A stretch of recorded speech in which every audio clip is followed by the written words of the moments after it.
dengan tema "Hendaklah hidupmu tetap di dalam Dia, berakar, dibangun, dan bertumbuh di dalam Dia." Pada kesempatan ini juga kami mengucapkan terima kasih kepada Amang Pendeta Resort, Pendeta RS Pandiangan, dan Inang, Amang Pendeta SP Nabakan, dan Inang Bibel Pro Juliani Boro Tarihoran, Amang Inang Parhalado HKBP Kernolong, dan juga Amang Inang Ruas HKBP Kernolong yang juga telah berkenan hadir pada kesempatan ini. Kiranya kami juga tidak lupa mengucapkan terima kasih kepada rekan-rekan AMA yang telah menyediakan segala sesuatunya untuk terlaksananya KKR ini.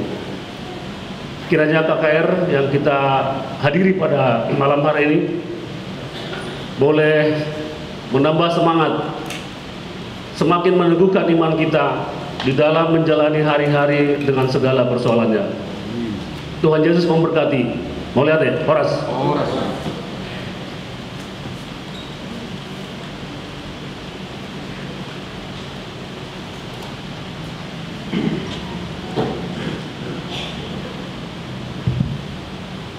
Shalom, selamat datang Bapak Ibu, saudara-saudara yang dikasihi Tuhan Yesus Kristus. Pada malam ini kita akan mengadakan kebaktian kebangunan rohani dalam rangka Parheonama HKBP Kernolong di tahun 2022. Marilah kita mempersiapkan hati dan pikiran kita untuk bersekutu dengan Tuhan melalui kebaktian kita pada saat ini. Mari kita bersaat teduh sejenak, kita berdoa di dalam hati kita masing-masing.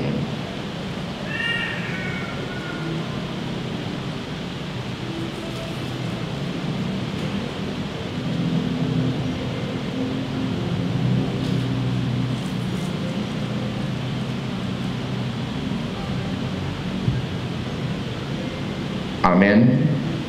Marilah kita puji Tuhan, kita bernyanyi dari nyanyikanlah Kidung Baru nomor 7 ayat 1 dan ayat 2.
Di dalam nama Allah Bapa dan nama anaknya Tuhan Yesus Kristus dan nama Roh Kudus yang menciptakan langit dan bumi. Amin. Sebab aku yakin bahwa baik maut maupun hidup, baik malaikat-malaikat maupun pemerintah-pemerintah, baik yang ada sekarang maupun yang akan datang, tidak akan dapat memisahkan kita dari kasih Allah yang ada dalam Kristus Yesus Tuhan kita. Firman kasih karunia-Nya yang berkuasa membangun kita, karena kita telah mengenal kasih karunia Tuhan kita Yesus Kristus.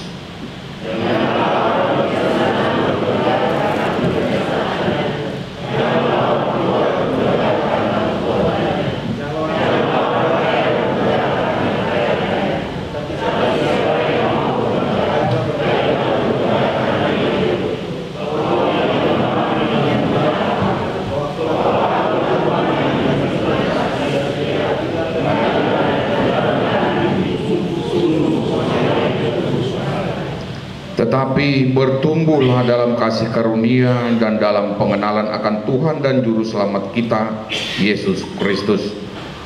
Baginya kemuliaan sekarang dan sampai selama-lamanya.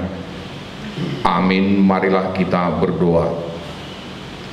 Ya Tuhan Allah, Engkau sumber kehidupan kami. Kasih-Mu dan damai-Mu tetap kami rasakan dalam hidup kami. Lindungilah menjalani hari-hari kehidupan kami, serta mampukan kami melawan tipu daya si iblis, agar kami terlepas dari pencobaan dan ketakutan. Engkaulah pengharapan dan perlindungan kami. Saat ini kami berkumpul di tempat ini mengadakan kebaktian kebangunan rohani dalam rangka Parheon Ama HKBP Kernolong di tahun 2022.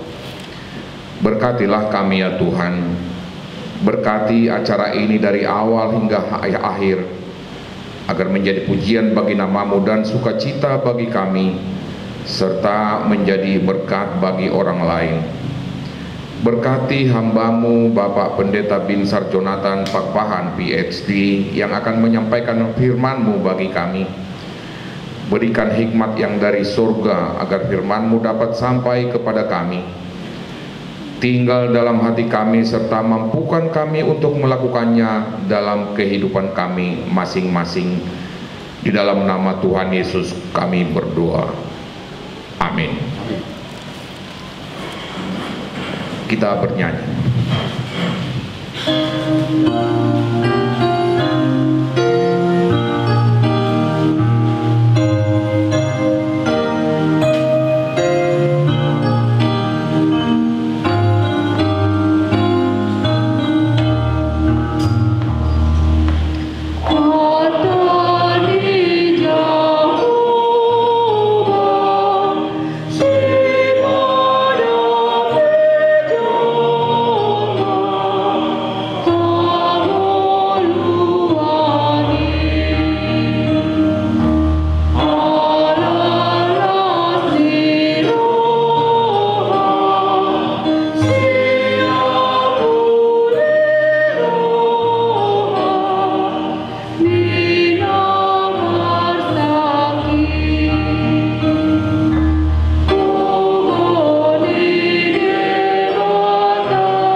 Bersyukur Allah yang baik untuk malam hari ini kami boleh berkumpul bersama dalam ibadah kebaktian bangunan rohani, terutama bagi kami kaum ama.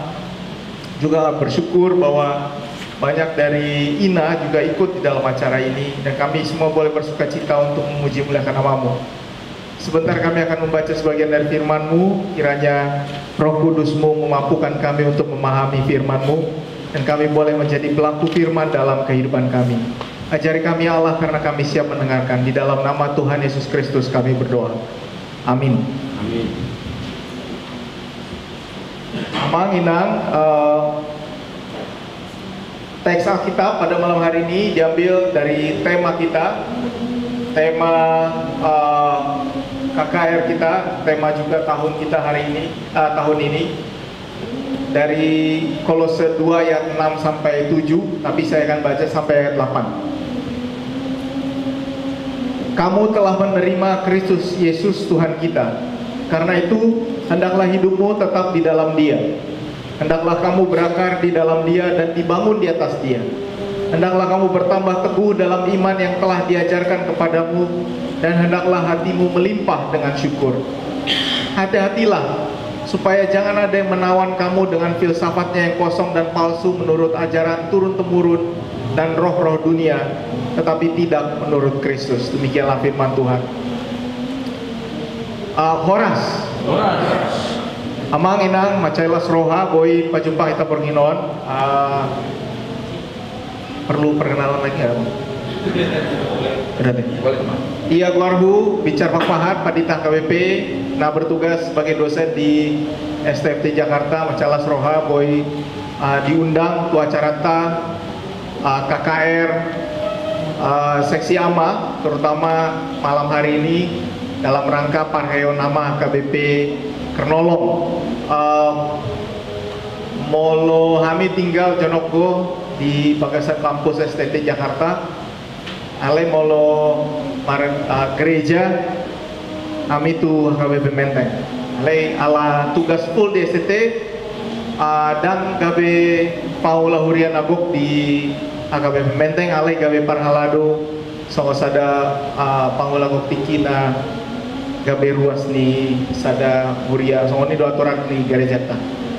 Jadi Amang Inang senang sekali bersama dengan kita pada malam hari ini. Temanya adalah tetaplah hidupmu di dalam Dia, berakar dibangun dan bertumbuh di dalam Dia. Istri Dorta Pardede, anak kami dua, satu sekarang sudah 9 tahun, satu lagi baru 2 tahun, hampir 2 tahun. Jadi bedanya mereka hampir 7,5 tahun. Apalagi ya Bang? Kampung molo oma agak krisis identitas doh kami. Molo bapak madok kami asli Parsamosir Siawana Runggu ale natutoi nahinan tubuh di Tanah Jawa doh di Ismalungun. Orang tua sudah meninggal. Bapak saya harus bilang, bapak saya Mukhtar Perpahan, dulu ya tokoh buruh lah di Indonesia.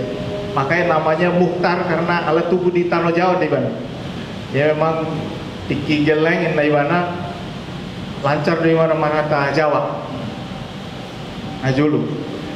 Jadi kalau kami pulang kampung, kami ingat tuh banyak Mukhtar Mas Muli gitu. Jadi banyak orang-orang masjid itu teriak-teriak, Mukhtar Mas Muli.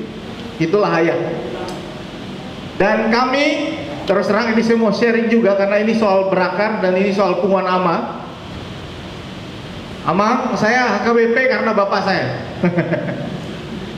yang lebih HKBP di rumah itu ayah. Ayah itu HKBP nomor 1. Kalau aku HKBP karena diajari dia. Tapi kalau dia asli HKBP Hian, bukan HKBP Hian, HKBP Hian. Dan hari ini kita bicara tetaplah hidup di dalam Dia, berakar dan bertumbuh. Nah ini kita bicara soal kaum ama. Amang Inang, hidup kita ini sebenarnya ditentukan oleh karakter. Dan karakter kita ditentukan oleh, saya mau jalan-jalan sini, sebelah mana ya enaknya? Sebelah mana? Boleh saya di situ Abang ya, nggak apa-apa ya. Supaya nggak terlalu jauh ini contekannya. Jadi Amang, hidup kita ini sebenarnya ada agak tipis bedanya. Bagaimana seseorang bisa memiliki akar yang kuat. Dan faktor yang terpenting dalam membuat akar adalah cinta, holong. Seorang neuroscience, jadi seorang ahli otak gitu ya, dia melihat bagaimana perkembangan otak dan lain sebagainya. Dia mengatakan bahwa ada perbedaan antara mereka yang psikopat sama yang normal. Psikopat ini apa sih? Psikopat ini tidak bisa merasakan empati orang lain terhadap orang lain. Jadi misalnya harusnya dia marah gitu, dia nggak merasakan itu, dia bisa memisah, dia terpisah perasaannya dari perbuatannya, itu psikopat. Mau lo ikut lagu dong, berita saya dapat di tanah amam tanya diri kamu Margani Tommy amam tanya kan mau taberek video kan mau taberek berita kan masuk pada tuh sadar lebih lihat dungi Michael ibaratnya senyum Michael soalnya itu ciri-ciri psikopat boleh terpisah antara perasaan yang harusnya dia rasakan dengan apa yang dia rasakan. Jadi harusnya dia marah, dia nggak merasa itu. Makanya ketika dia melakukan kejahatan sama orang lain, dia nggak sedih. Gitu. Kalau kita harusnya yang biasa ini, kalau kita melakukan kejahatan ada rasa takut, ada segan, gitu ya, mau nyuri takut, ada orang jatuh.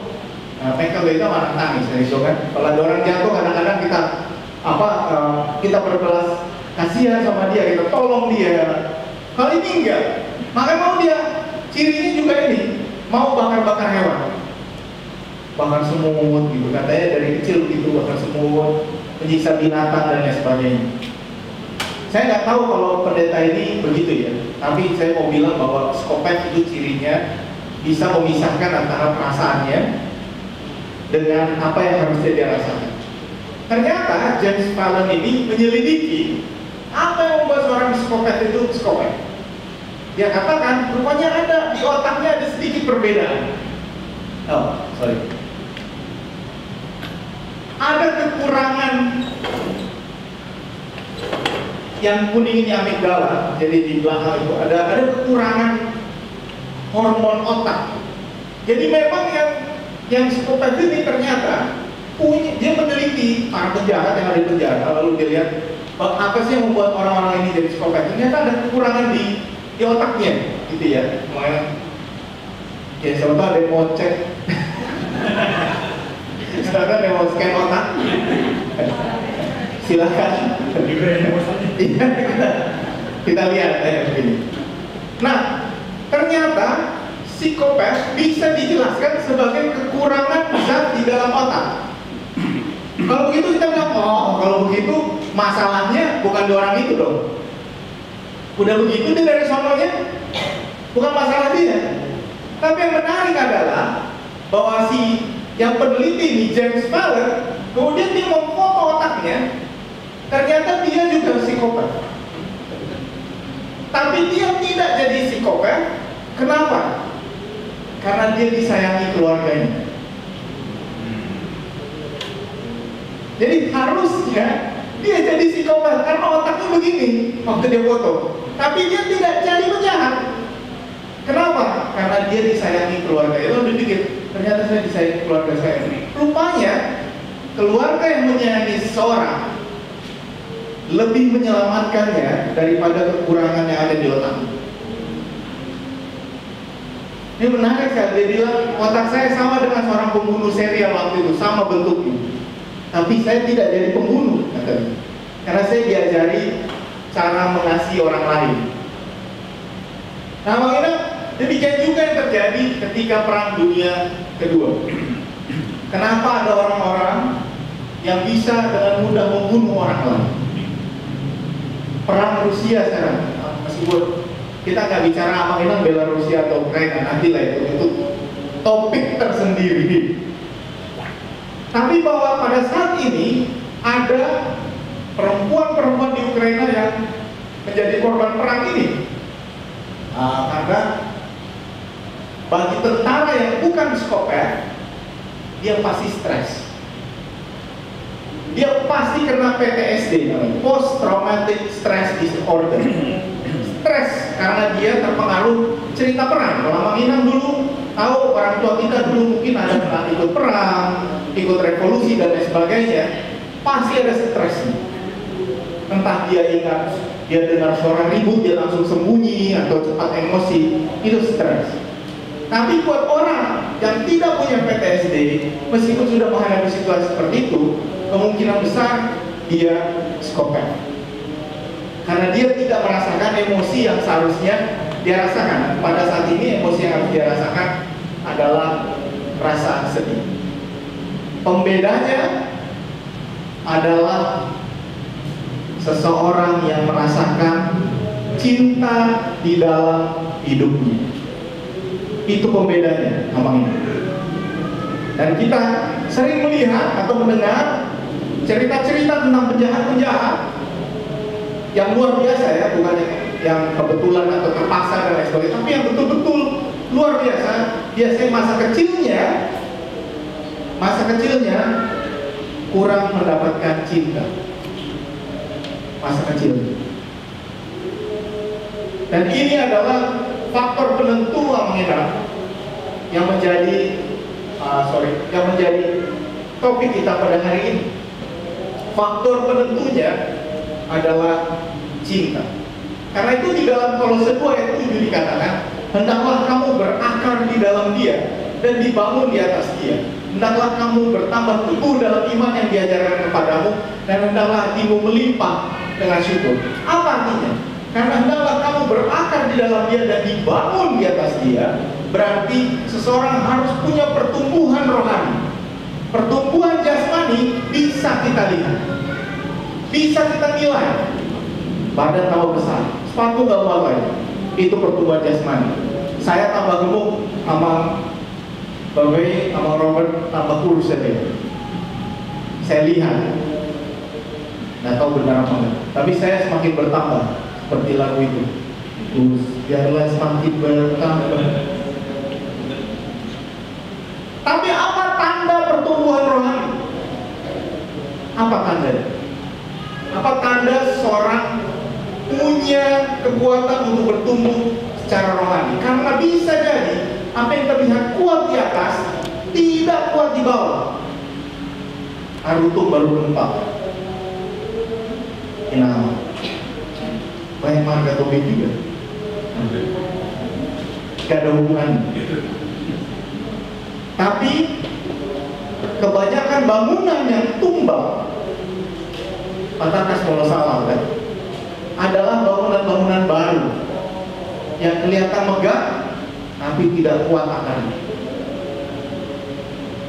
Justru bangunan rumah kayu yang tua itu semua bertahan rakyat. Kenapa? Kenapa begitu? Justru kalau kita lihat pohon-pohon, gak banyak pohon yang tumbang karena akarnya kuat.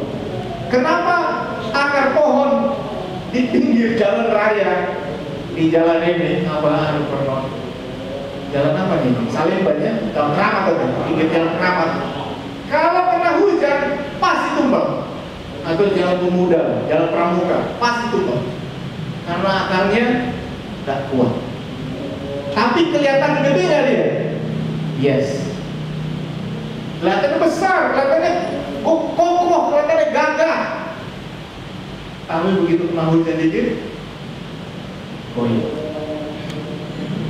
Nah susahnya memang dalam pertumbuhan rohani kita tidak bisa melihat akar. Akar nggak kelihatan. Nah, akar baru kelihatan ketika ada ujian. Ya, akar baru kelihatan ketika ada ujian. Saya mau memperlihatkan gambar ini karena ini adalah pentingnya membangun akar yang bagus dalam keluarga. Gambar ini adalah kampanye dari Save the Children, di sebuah organisasi yang mengatakan selamatkan anak-anak kita. Lalu dia memperlihatkan gambar seperti ini. Oh, anak yang sering dimarahi akan tumbuh besar menjadi pemarah, lalu marah anaknya. Demikian juga anak perempuan yang sering dimarahi tumbuh besar menjadi pemarah dan akan marah anaknya. Tapi siklus ini bisa dipotong. Saya tahu karena memang gaya orang tua zaman dulu memang begitu. Nah, tidak ada anak sebesar saya yang tidak merasakan hukuman orang tuanya? Terus terang aja loh. Iya kan? Jadi pernah lah ini saya ceritakan. Pernah waktu itu kalau di rumah ini kenapa? Kalau mama marah masih biasa. Dan kalau bapak yang marah. Kalau bapak marah ini menggelutkan suaranya. Ayah, aku panggil ayah. Kalau ayah marah, ini udah jauh. Kalau mama biasa lah. Nah, tiap harinya marah kan. Tapi kalau ayah ini jarang marah. Kalau dia marah serius. Dan kalau dia marah dulu waktu saya masih SD, berarti tandanya saya pasti dipanggil ke kamar. Bisa masuk kamar. Nah ini kalau masuk kamar dan ngeri-ngeri sedap, saya sudah mempersiapkan diri untuk hukuman yang akan datang. Biasanya di kamar itu ada berbagai alat penghukuman. Yang paling saya takutnya adalah rotan kasur. Atau ikan tinggal, sapu lidi masih oke. Oke, itu yang saya takutkan. Karena jangan ayah saya marah, tapi kalau dia marah berarti itu sudah nggak keterlaluan sama saya. Nah, saya ingat tadi betul-betul saya ingat kalau sekarang adalah suatu hari di kelas 1 SMP, ini kelas 1 SMP.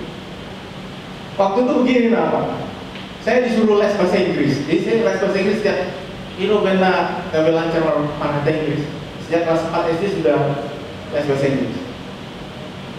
Tapi dulu waktu kelas 1 SMP saya cabut lah dari les bahasa Inggris ini selama 3 bulan. Saya cabut. Les dulu di Arion. Kalau tahu mengenal Arion masih baru-baru berdiri. Saya sering main Arion dulu. Agak ini juga, agak oke. Ya, itu bandel nggak segitu bandel, salah.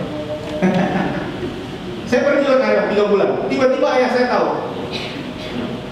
Ternyata saya 3 bulan tidak masuk kursus panggil, bisa masuk kamar. Wah, ini dia.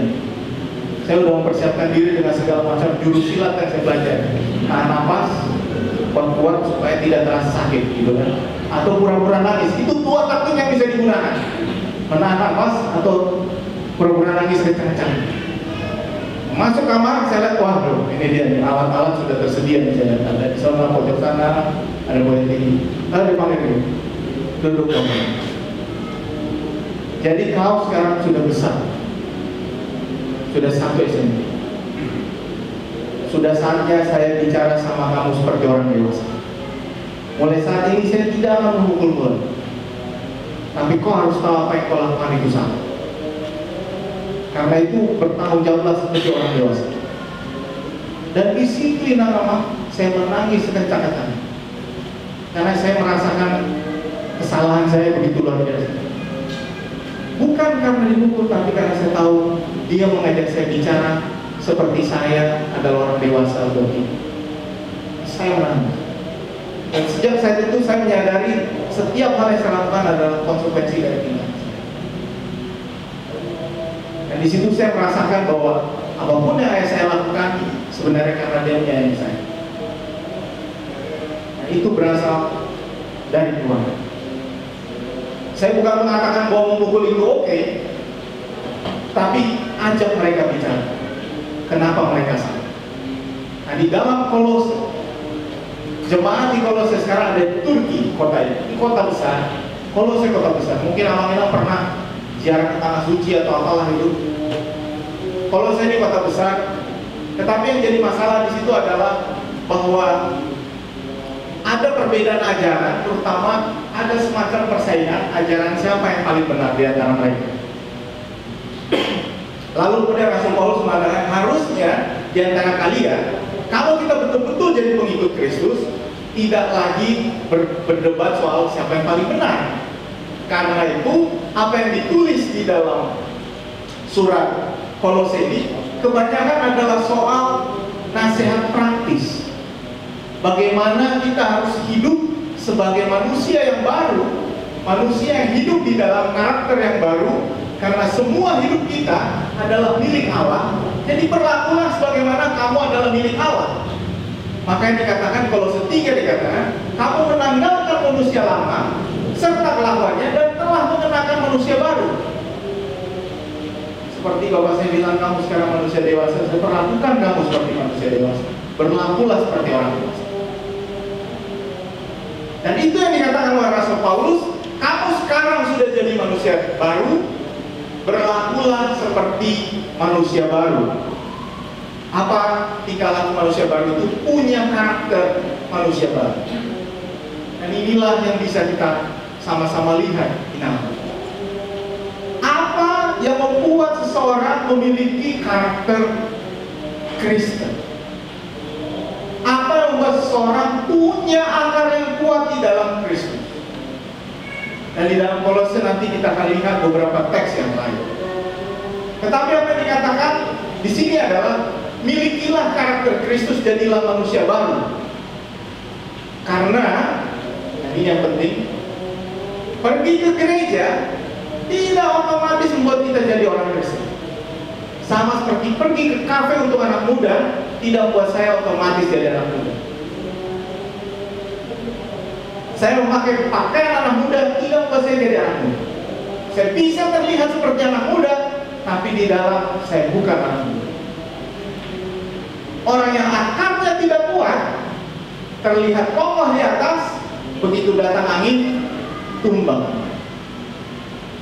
Karena bukan itu yang kuat. Nah saudara-saudara, apa yang dikatakan? Karakternya, kenakanlah belas kasihan. Di dalam Kolose 3, 12-13. Jadi surat ini panjang dia. Lalu dia katakan inilah isinya. Kenakanlah belas kasihan, kemurahan, kerendahan hati, kelemah lembutan, dan kesabaran. Inilah yang membuat seseorang disebut Kristen punya karakter Kristiani yang tadi disebutkan, yaitu belas kasihan, kemurahan, kerendahan hati, kelemah lembutan, dan kesabaran. Cuma saudara terus terang aja, lebih susah, memang susah sekali mengenali bentuk luar. Untuk tahu yang akar itu susah sekali. Bahkan kalau ini saya tanya, ya, bisakah Mang Inah mengenali orang Kristen dari karakternya di tempat kerja masing-masing? Bisa. Tadi dulu saya salah nang Kristen siapa halahona di dia di tatari nyusonari kadowata tadi dulu kelihatan. Mana lebih gampang membedakan karakter Kristen atau karakter Batak? Jangan karena di HKBP jadi gampang. Mana lebih gampang kita lihat? Karakter Kristen atau nilai Batak? Sekarang agak susah ya. Kalau dulu dia buka kotak orang Batak. Sekarang jangan pakai masker, kita semua jadi agak lancip gitu. Jadi boleh lah kita pakai. Ternyata memang lebih gampang menilai atau melihat karakter Batak kita karena kita, ya terus terang aja lah ya. Apa sih karakter Batak yang sering kita lihat? Misalnya nggak bisa lihat main nganggur, ya. Kalau ada main nganggur udah ada yang mau nyanyi tuh. Tadi saya baru di pesta. Ada 3 juru bicara yang berbicara pada saat yang bersamaan, plus 1 yang menyanyi di ujung sana. Tapi semua tahu posisi dan tempatnya masing-masing. Itu mantapnya. Jadi kita nggak bisa ngeliat ada mic dulu. Luar biasa. Yang kedua apa? Kita cinta saudara. Cuma orang Batak yang undangannya turut mengundang 3 halaman di nama. Itu yang turut mengundang. Itu bukan yang diundang, itu yang turut mengundang. Saya udah lihat semua undangan dari berbagai negara. Cuma kita yang turut mengundang 3 halaman, 5 halaman kalau perlu. Sekarang ada model baru. Model barunya semua pengantin pakai baju dinasnya masing-masing di undangan itu. Misalnya dokter pakai baju dokter, dia foto pasangannya pegawai Pertamina gitu. Kalau pendeta dia foto sama pasangannya, pengacara sama lah bajunya kan. Pengacara. Itu adalah ciri-ciri kita. Ciri yang ketiga juga adalah sebenarnya ada filosofi metronomi kita. Ini udah nggak ada lagi sayang sekali. Udah nggak ada kan mereka. Sebenarnya filosofi Petromin ini mirip dengan filosofi beca. Apa itu? Filosofi beca ini di semua belahan dunia, semua belahan daerah yang lain di Indonesia ini, semuanya becanya itu yang ini. Penumpang di depan, pengemudi di belakang. Betul? Saya udah ke Makassar, Kalimantan, Nusa Tenggara, mana lagi? Papua juga ada becanya dulu. Semuanya begini. Bali, Jawa apalagi. Oke? Kenapa? Karena penumpang adalah raja. Jadi kalau mau naik, mari Pak Bu, silakan naik. Turun dia, gitu kan? Naik duluan penumpangnya, baru dia naik. Sumatera Utara beda. Ini Medan. Kita semua raja. Makanya kau duduk di sebelahku. Tidak boleh kau di belakangku atau kau di depanku. Kau di sebelahku. Saya lihat Ferdi orang Medan ini. Karena kalau tabrakan sama-sama kena. Kalau yang ini penumpang duluan. Apa karakter yang mau ditunjukkan di sini dan juga di Metro Mini? Karakternya adalah kita mau jadi pemimpin. Itu kita ya. Kalau bisa kita mau jadi pemimpin. Lebih baik saya nyetir dan menguasai hajat hidup orang banyak daripada saya diatur oleh orang lain. Gitu. Maksudnya yang itu untuk kegigihan orang Batak. Dia rela pergi jauh untuk mengadu nasib luar biasa orang Batak. Luar biasa. Makanya sejak awal kita juga dilatih untuk berbicara. Makanya kita jago ngomong semuanya. Setiap malam tahun baru komando aku ngomong, bilang terima kasih, terima kasih, aku bilang terima kasih ke Boda, minta maaf kok, maaf lah ke Boda. Kita berarti ngomong sejak dini. Nama saya sekarang jadi anggota Dewan Kehormatan Daerah Peradi, apa sih? Oh, Peradi apa? Masa saya anggota nggak tahu ya, Perhimpunan Advokat Indonesia. Jangan tanya sebelah yang mana, karena ada dua sekarang. Tapi dari kasus-kasus yang datang dari kami ini sekarang mengadili kasus pengacara-pengacara nakal. Bisa diskors, bisa dicabut izinnya. Dan di berbagai kasus yang saya lihat, mayoritas memang orang kita semua, baik yang melapor maupun terlapor. Memang terus terang. Dan saya lihat, oh memang kita ini jago. Memang jago. Makanya peradili yang pecah dua, ketuanya juga kita juga. Yang harusnya ketemu di meja adat teman. Itu yang membuat kita disebut orang Batak. Tapi bagaimana dengan orang Kristen? Bagaimana dengan orang Kristen? Mengapa kita tidak bisa punya karakter yang mengakar di dalam Kristus? Karena itu dikatakan, inilah yang saya katakan Kolose 2:6, hendaklah hidupmu tetap di dalam Dia. Mengakar, hendaklah hidupmu tetap di dalam Dia. Karena seseorang yang tetap dalam Kristus, seorang punya akar, akan punya karakter yang kuat. Karakter yang kuat ini tidak bisa hilang. Tidak bisa hilang. Zidane sekali dia berbuat salah, tapi karakternya tetap ada di sini. Dia tetap pemenang. Ini saya ngomong Zidane karena apa? Mungkin taunya Zidane. Tidak tahu lagi yang baru-baru. Masih ikuti bola apa? Masih? Mau salah? Masih ikut? Mau salah masih ya? AC Milan tahu juara? Itu belum saya. Puji Tuhan sudah 10 tahun baru juara lagi. Hampir degradasi. Tetapi apa artinya ini? Ujian yang sesungguhnya tentang karakter adalah kita melakukannya bukan karena kita takut, tapi karena kita tahu itu yang benar atau itu yang salah. Itulah karakter yang sungguh. Karakter yang sungguhnya berarti tidak mencontek, bukan karena nggak takut ketahuan guru, tapi karena mencontek itu salah. Karakter yang sesungguhnya adalah tidak mencuri, karena saya tahu mencuri itu salah, bukan karena takut ketahuan. Karakter yang sesungguhnya adalah tidak menembak bawahan,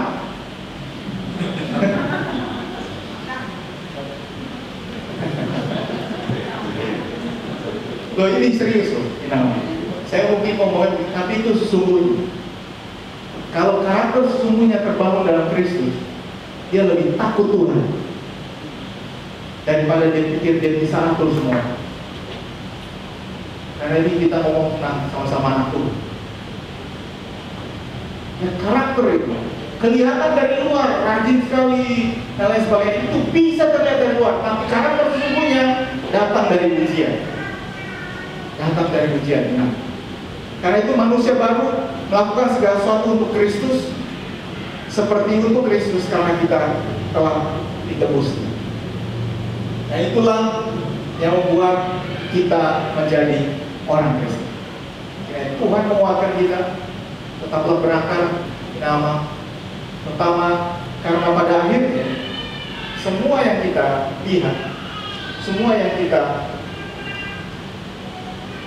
saya mau kasih lihat gambar ini.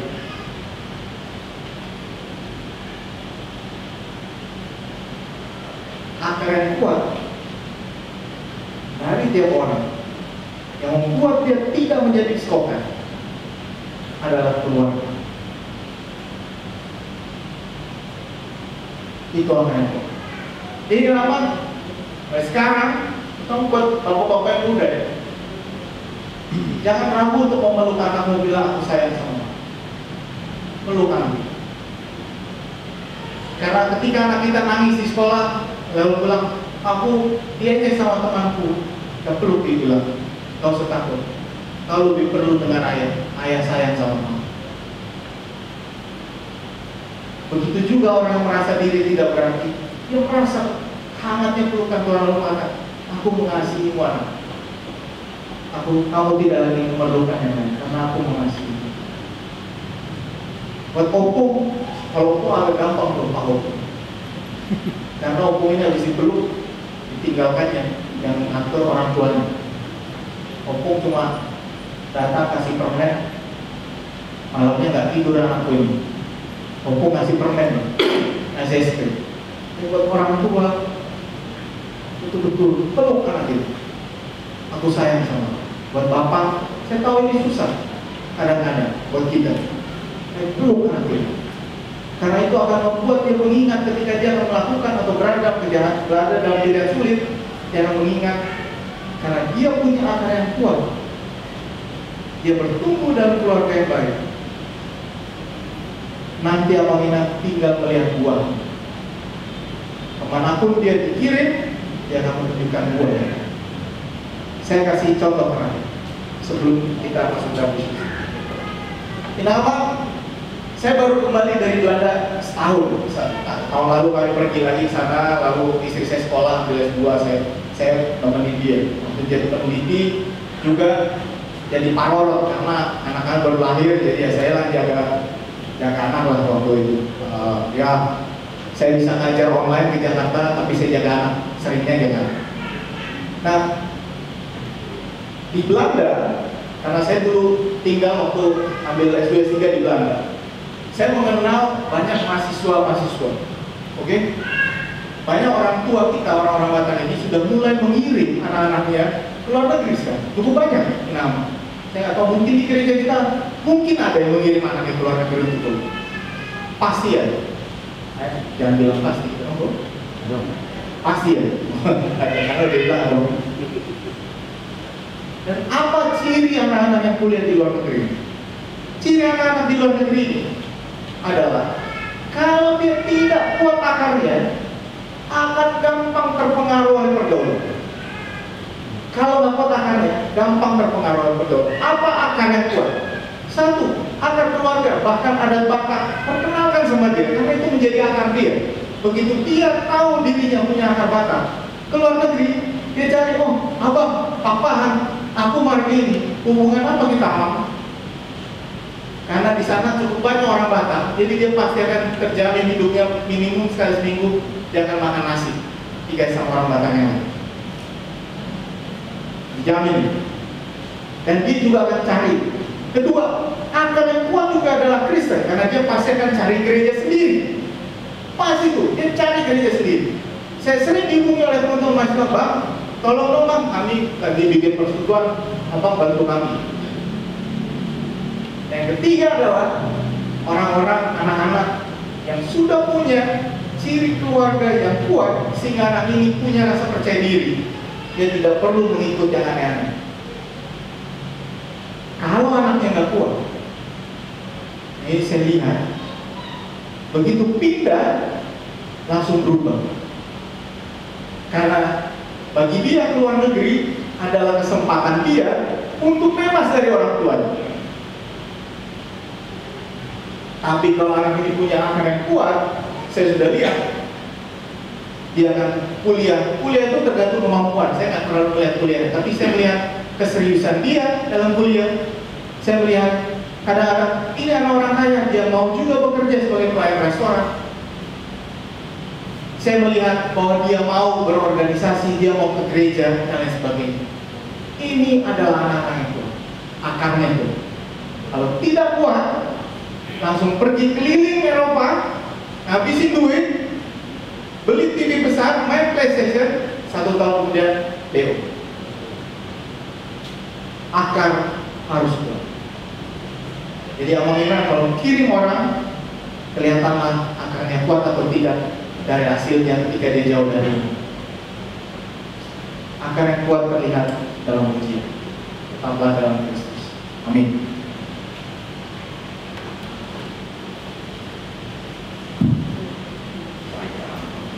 Ya, terima kasih ya Pak Pendeta Papahan. Mari kita sambut martobat maju kita. Satu yang sangat membekas bagi saya pribadi adalah karakter yang sesungguhnya terlihat ketika menghadapi kesulitan. Luar biasa. Kalau hidup masih enjoy, masih enak, karakter belum terlihat di situ ya. Belum. Mari Amang dan Enang, Naposo Bulung, remaja, Opung juga, mari merespon. Mari merespon, di tengah kita ada standing mic untuk merespon materi yang telah disampaikan Amang Pendeta kita. Ayo silakan kita memanfaatkan waktu. Ya, Amang Guru, Amang Johnson Hutagalung, silakan Amang. Ya, boleh. Sampai. Boleh cuma di Amang Pendeta. Kalau melihat tema ini sebenarnya buat untuk Amang, memang ini cukup luar biasa. Tapi sampai sejauh mana kita sebagai orang Kristen mampu menjawabnya? Karena kalau kita lihat di dalam perjanjian lama pun banyak kasus-kasus yang kita lihat. Contohnya Adam, kenapa Kain dan Habel sampai membunuh? Kedua, kita lihat lagi bagaimana Imam Eli punya masalah dengan 2 anaknya. Itu juga masalah. Nah, apakah itu berakar di dalam dirinya? Ini semua problema. Dan bahkan sekarang ini kita lihat zaman ini yang percaya kepada Kristus. Kalau dulu mereka tidak kenal Kristus, mereka hanya kenal Allah. Masa dia tidak berakar? Nah, ini. Jadi pertanyaan saya juga berpikir bagaimana kok bisa seperti Raja Ahab dibawa ke dia istrinya Isabel sampai bisa membunuh kalau nggak salah Nahor ya, dia punya ladang ya sampai dipindah. Ini kasus-kasus sebenarnya kasus apa ya? Dari dulu sampai sekarang, dari dulu sampai hidup sampai sekarang itu sudah terjadi sebenarnya. Nah, kalau kita lihat sekarang kasus-kasus yang terjadi, pembunuhan seperti tadi kalau saya ngomong itu topik itu kok bisa sampai begitu, bisa Pak. Terus kemudian Kita melihat lagi kasus-kasus lain, Sambo yang sekarang sebagai orang Kristen, kita merasa didakwa, ya toh? Karena apa? Oh, orang Kristen ternyata seperti itu, kan begitu kata orang-orang itu toh. Bagaimana kok bisa sampai orang Kristen sama orang Kristen saling bunuh-membunuh? Tidak ada lagi perasaan apa-apa. Itu psikopat apa gimana ini ceritanya? Jadi masalah saya berpikir nih, firman ini masuk ke dalam diri mereka, dan bagaimana caranya kita mengimplikasikan gitu. Dan saya tidak yakin ini sanggup kalau dilakukan oleh mereka itu bisa menjadi bertobat. Akar katanya. Kalau orang akar, ya akarnya semua begitu. Kalau anak kuat akarnya, berarti anak itu pasti bagaimanapun banyak goncangannya dan mampu mengatasi masalah itu. Saya juga berpikir ya, saya banding-bandingkan bagaimana seorang, katakanlah Daud, dia berwibawa ke anak-anaknya. Ini seperti akar-akar ini loh, sampai dia bisa membunuh, sampai karena berzina dan segala macam. Ini kasus per kasus sampai sekarang itu terjadi. Jadi memang tidak heran kalau saya katakan sampai sejauh mana Alkitab ini mampu menjawab tantangan sekarang ini. Kalau Kolose bilang, ya hendaklah kamu hanya instruksikan gitu, tapi ternyata nggak banyak orang Kristen yang mendengar ini dan mampu selamat dari sini. Nah inilah menjadi tantangan para pendeta pun, karena kemudian juga pendeta pun banyak kelemahan, ya kan? Anak-anaknya juga banyak yang jadi silo. Padahal itu tantangan mereka itu kenapa sampai terjadi seperti itu? Jadi udah kalau katai, kamu harus berakar, kamu harus percaya. Bagaimana cara mengimplikasikannya? Orang-orang Kristen sudah tidak sanggup seperti itu. Banyak Alkitab yang sudah dibaca, tapi kenyataannya banyak pembunuh, banyak pencuri, banyak segala macam. Jadi melalui ketua pendeta sampai sejauh mana Alkitab ini mampu menjawab ini? Karena sudah terjadi dari dulu sampai sekarang. Sekian, terima kasih. Iya, kita sama-sama menangkap ya, sangat jelas ya. Kenapa kok anak Tuhan masih bisa berperilaku menyimpang gitu? Ya, itu Allah dari orang dari Paulus tu si Timotius. Pada saya pas somal mah dulu diri itu ada ulang gitu ya. Begitu nggak dipasomal, terjatuh dia. Begitu barangkali ya, klubnya itu. Ya, Amang. Wih, tak pukul. Silakan Amang di standing mic. Yang kedua,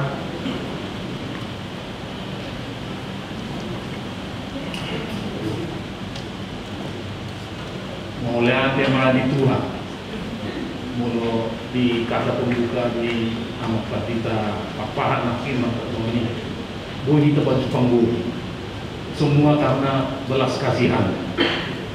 Contohnya wacana kita korban di mobil, tapi kadang tak ona kan tentu ada sesuatu yang membuat kita tidak terpilih jadi korban.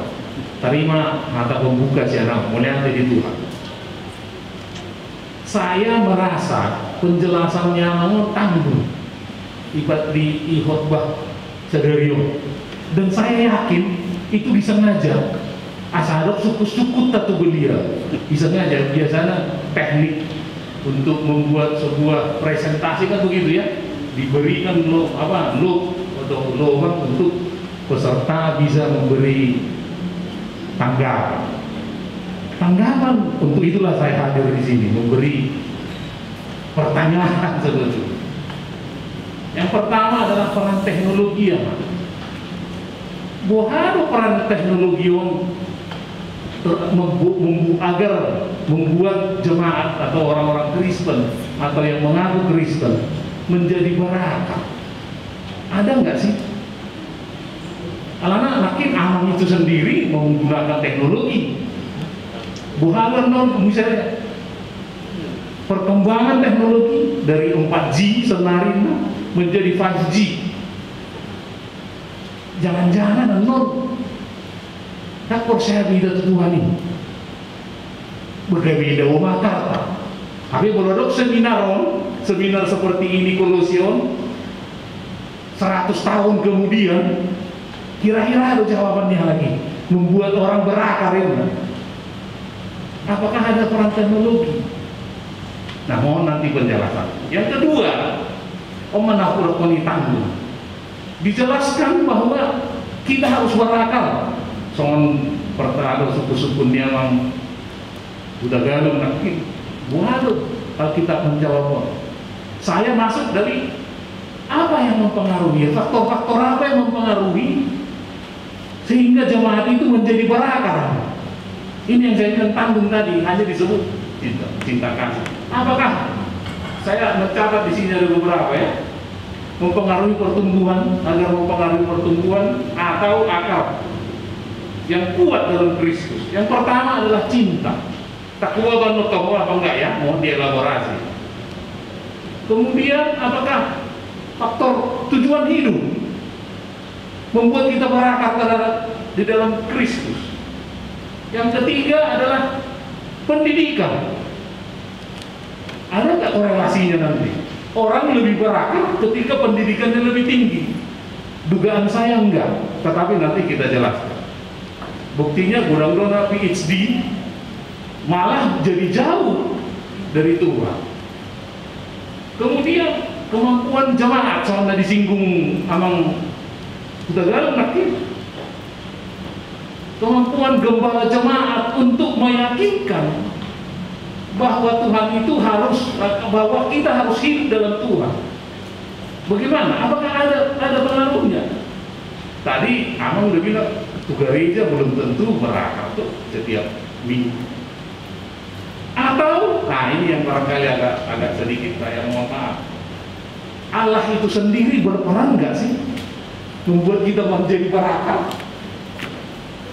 Saya menggugat ini, mohon maaf, menggugat. Selama ini yang digugat adalah peran jemaat. Menarik, saya mau bertanya, perani Allah. Lemu rohana kita sono, kan gitu ya, dia punya kuasa loh, punya cinta kasih.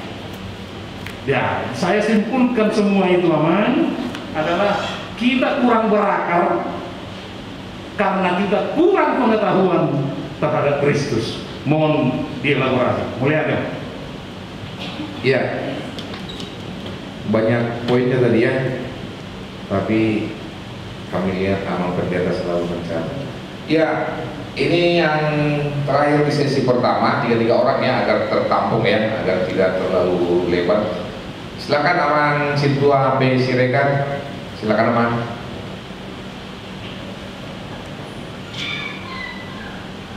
Terima kasih Amang. Saya ini mau bertanya yang awam-awam aja, yang sederhana.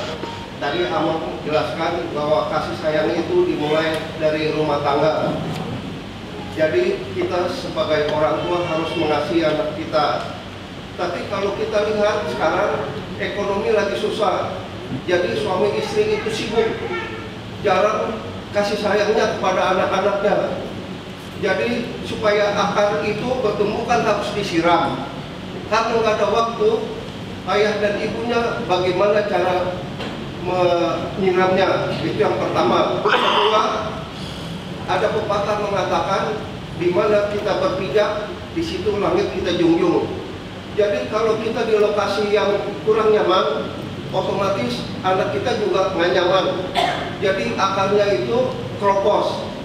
Jadi bagaimana untuk memperbaikinya? Terima kasih. Iya, 2 poin tadi ya. Yang pertama tadi kutipan yang pertama itu tuh, kata holong itu, sekalipun ada ketidaknormalan dari fisik seseorang, jika dia diserang dengan cinta, dia berpeluang besar untuk tidak berlaku yang negatif, seperti itu ya. Kemudian tadi faktor kesibukan yang membuat kebersamaan menjadi susah. Bagaimana menyebar cinta kalau kebersamaan tidak ada gitu ya, seperti itu emangnya di suasana seperti itu. Dan ketiganya itu ada kondisi tempat kita tinggal itu sepertinya nggak memungkinkan begitu untuk berakar baik seperti itu ya Mak, lingkungan. Baik, 3 itu saja dulu, nanti kita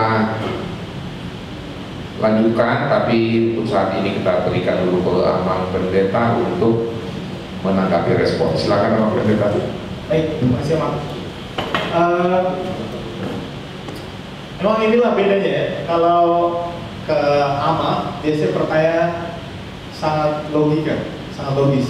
Untung saya dosen filsafat, jadi saya akan menjawab nanti dari ranah filosofis sedikit.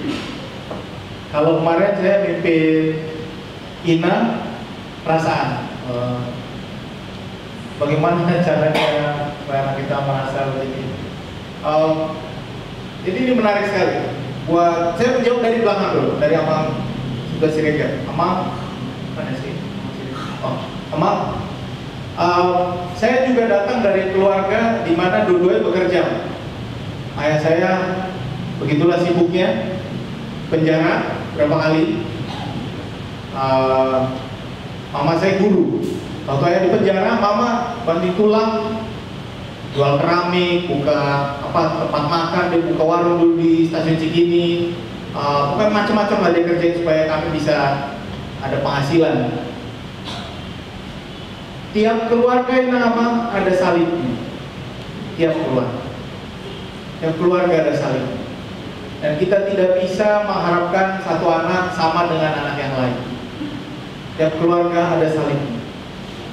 Yang saya ingat adalah dari kesibukan mereka itu, ayah saya misalnya selalu mengambil waktu kalau dia baru pulang dari dinas luar negeri, kami selalu makan bersama dan betul-betul cuma kami fokusnya. Jarang itu Mak, karena ayah saya pergi-pergi terus, jarang sekali. Tapi kalau itu ada, kami betul-betul merasakan bahwa dia bersama dengan kami. Jadi Amang yang mau saya bilang di situ, Amang Inang, kadang-kadang dalam ekonomi yang sulit seperti ini, yang diperlukan sebenarnya adalah kualitas, bukan kuantitas. Bersama dengan anak, bersama keluarga, kalau lagi bersama dengan mereka, saya juga sibuk sekali Amang. Minggu depan nih, sudah digodang, saya hari ini ada tugas, ini hari Sabtu, dari tadi pagi saya rapat, ada satu tadi kegiatan. Besok saya harus khotbah 3 kali di GKI. Hari Senin saya terbang ke Sinode Godang. Hari Minggu kemarin saya baru dari mana dan lain sebagainya. Tapi apa yang membuat kita dekat? Istri saya sekarang lagi sibuk menulis tesis. Apa yang membuat kita bisa dekat dengan anak? Dan kami nggak punya penghulupi, karena kami kerjakan semua sendiri di rumah. Ya ada yang datang 1 kali, 2 kali seminggu untuk ngepel gitu ya, Pak Nyapu. Tapi sisanya kami kerja sendiri. Nah, apa yang membuat itu berhasil? Karena ada waktu kualitas. Jadi misalnya waktu kualitas ini nama pasti membuat kita capek. Capek pasti. Capeknya itu apa? Kalau saya pasti ngobrol dulu sama anak, main dulu sama yang paling kecil 2 tahun, karena dia langsung begitu lihat saya pegang HP, ditariknya sekarang HP-nya, ini nama dia. Lalu dia bawa buku suruh baca. Lalu kami akan duduk baca, terus saya akan temani dia sampai tidur, biasanya jam 8:30, sekarang mau tidur dia. Nah tidur, saya tidur, baru saya kerja sampai malam. Pengorbanannya apa? Capek. Pasti capek. Istri saya lihat juga begitu. Nanti dia kerja dini hari, bangun dulu, habis itu baru dia siap-siap, saya antar anak dan sebagainya. Kok kami bagi tugas, capek. Tapi ada hasilnya. Dan hasilnya, ya anak saya puji Tuhan gak manggil Om, dari mana Om gitu. Maksudnya dia masih kata sama ayah, jangan sampai nanti kalau udah lama pergi, Om dari mana. Dia kenal, dan dia sampai sekarang puji Tuhan maunya digendong sama saya gitu. Jadi maunya jalan atau apa, karena ada kualitas waktu. Jadi buat Amang Inang yang susah mencari waktu, ambil waktu kualitas. Waktu kualitas itu kita yang menentukan ya namanya. Apa itu? HP, uang HP, sembunyikan. Kalau waktu sama anak, waktu sama anak, sembunyikan handphone. Saya udah lihat retret sama anak SMP. Kalau saya bilang, coba tuliskan keluhanmu apa di dalam keluarga. Kalau kamu boleh berdoa sama Tuhan, lalu ditulis, mama ini setiap kali selalu pegang handphone, ayah ini selalu begini. Jadi itu keluhan anak-anak sekarang. Dia tahu orang tuanya selalu pegang begini. Sekarang yang lebih sulit kita, anak kita yang nggak bisa lepas dari gadget sekarang. Makanya kalau saya bilang sama anak saya gini, Oh ini kalau bagi sama keluarga, ini handphone saya. Di antara kita semua saya yang paling sibuk, tapi saya nggak mau lihat handphone. Silakan semua kumpulkan handphone. Kita harus konsisten. Ini termasuk gadget tadi ya, Mak. Jangan sampai ini menjauhkan kita dari yang dekat.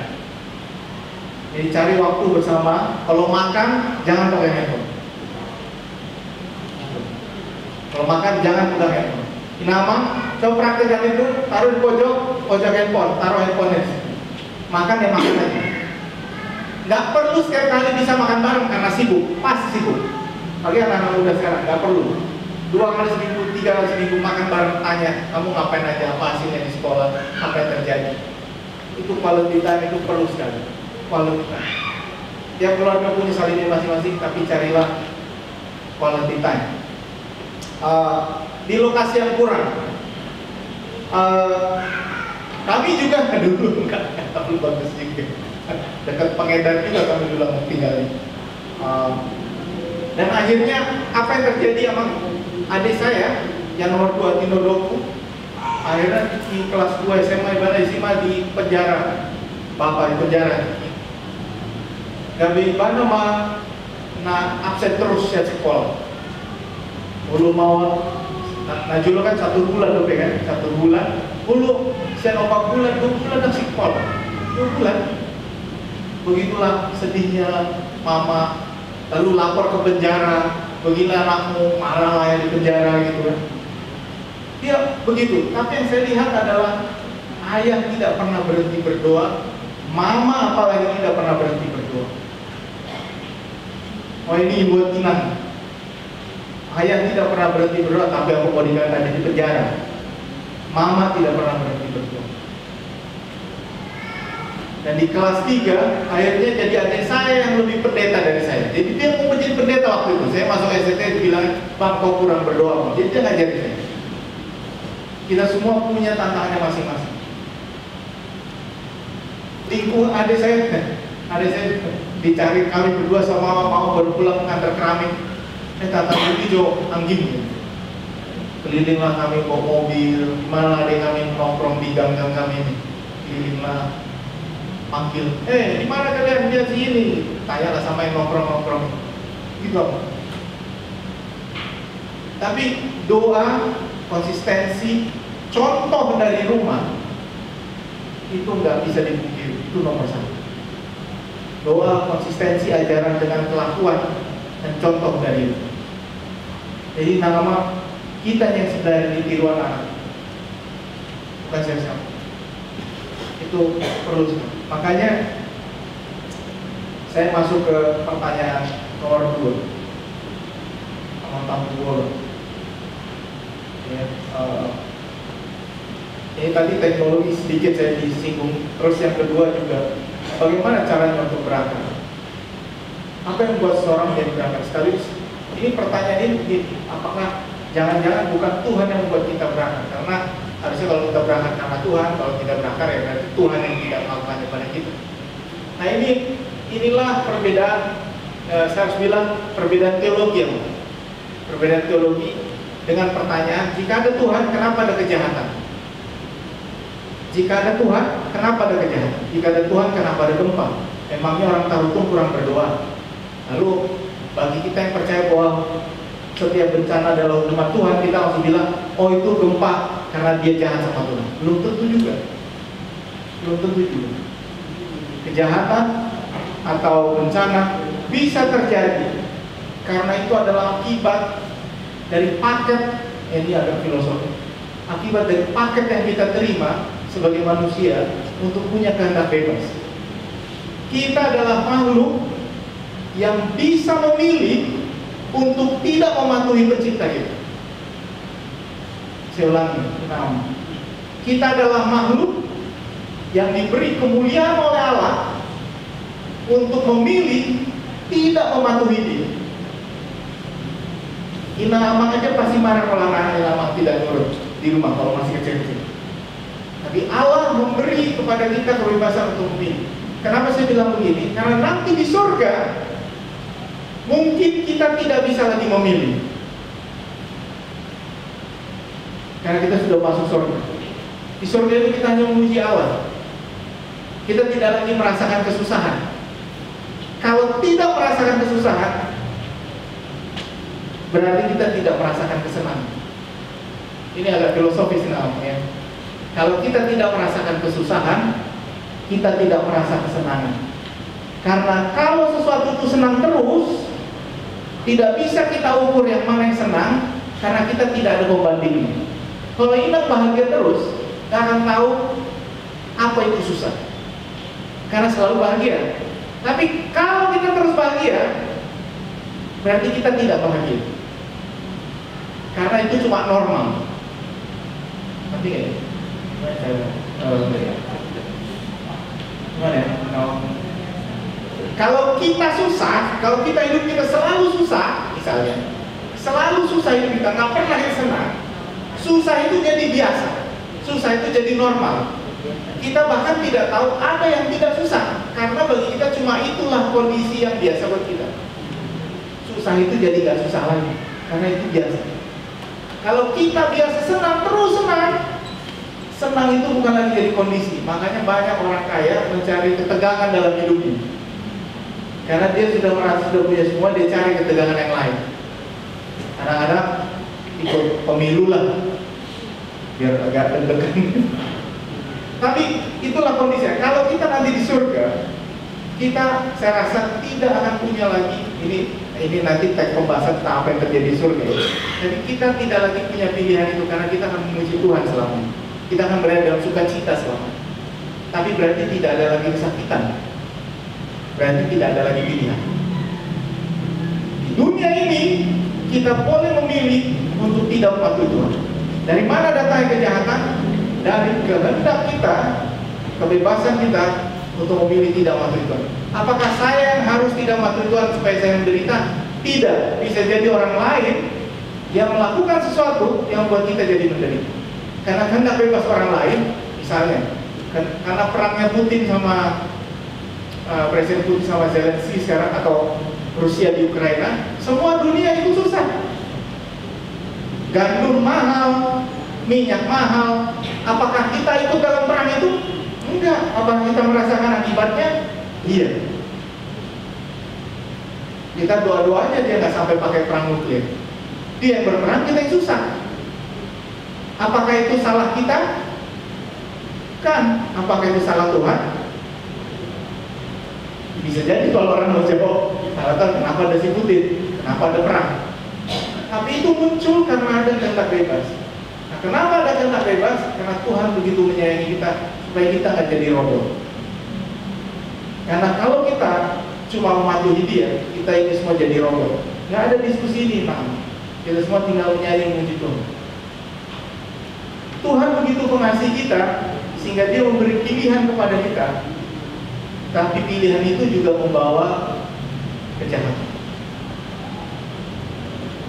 Itulah yang terjadi kepada Adam. Dia diberi pilihan, dia memilih untuk tidak mematuhi Tuhan. Begitu juga terjadi pada Imam Eli. Imam Eli diberi pilihan, kemudian dia memilih sesuatu yang membuatnya tidak begitu memperhatikan anaknya. Daud diberikan pilihan, dia memilih Batseba, dia mengirim panglimanya untuk pergi berperang. Kemudian anak-anaknya melihat juga bapaknya seperti itu, ya kan?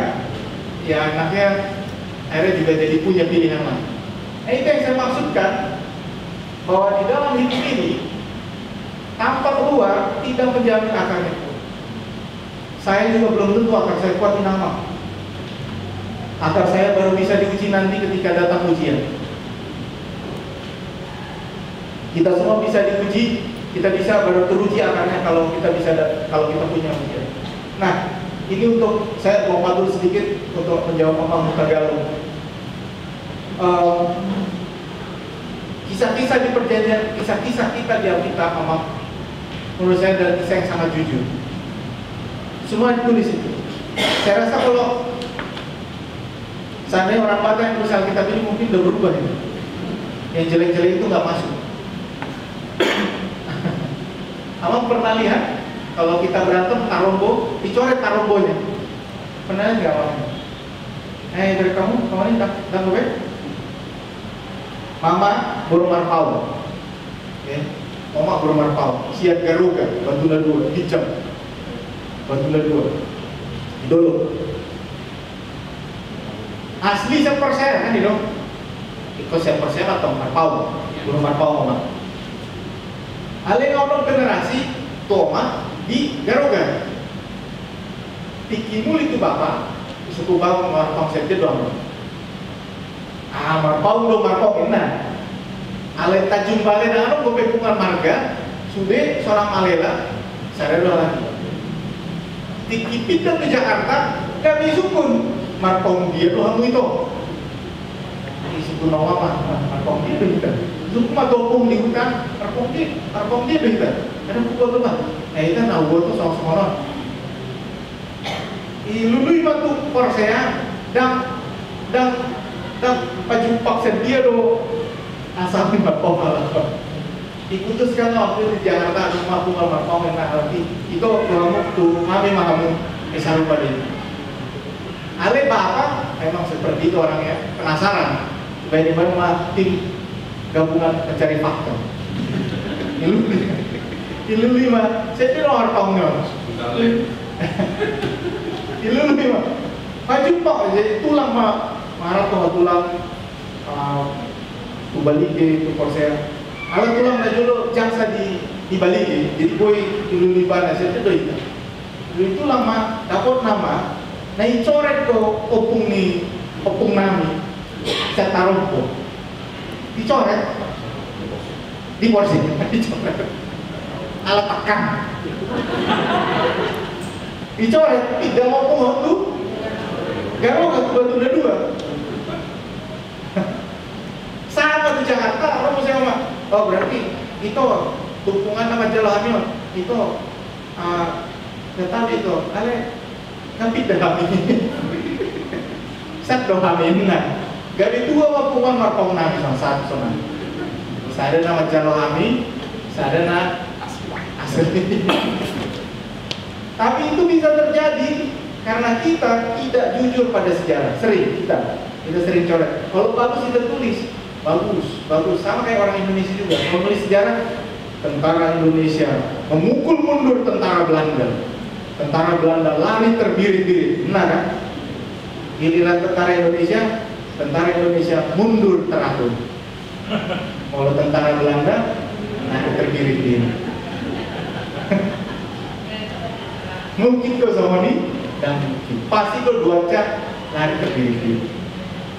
Tapi kita tidak jujur. Alkitab ini salah satu juga yang juga dipakai oleh saudara-saudara kita mengganggu kita adalah Alkitab kalian ini isinya kok berantakan kali. Ada cerita begini, ada saudara memerkosa saudaranya, ada raja yang nggak jelas dan lain sebagainya. Karena kita jujur belajar bahwa ini adalah kisah manusia biasa yang belajar bertemu Tuhan. Semua punya kesalahan. Musa punya kesalahan.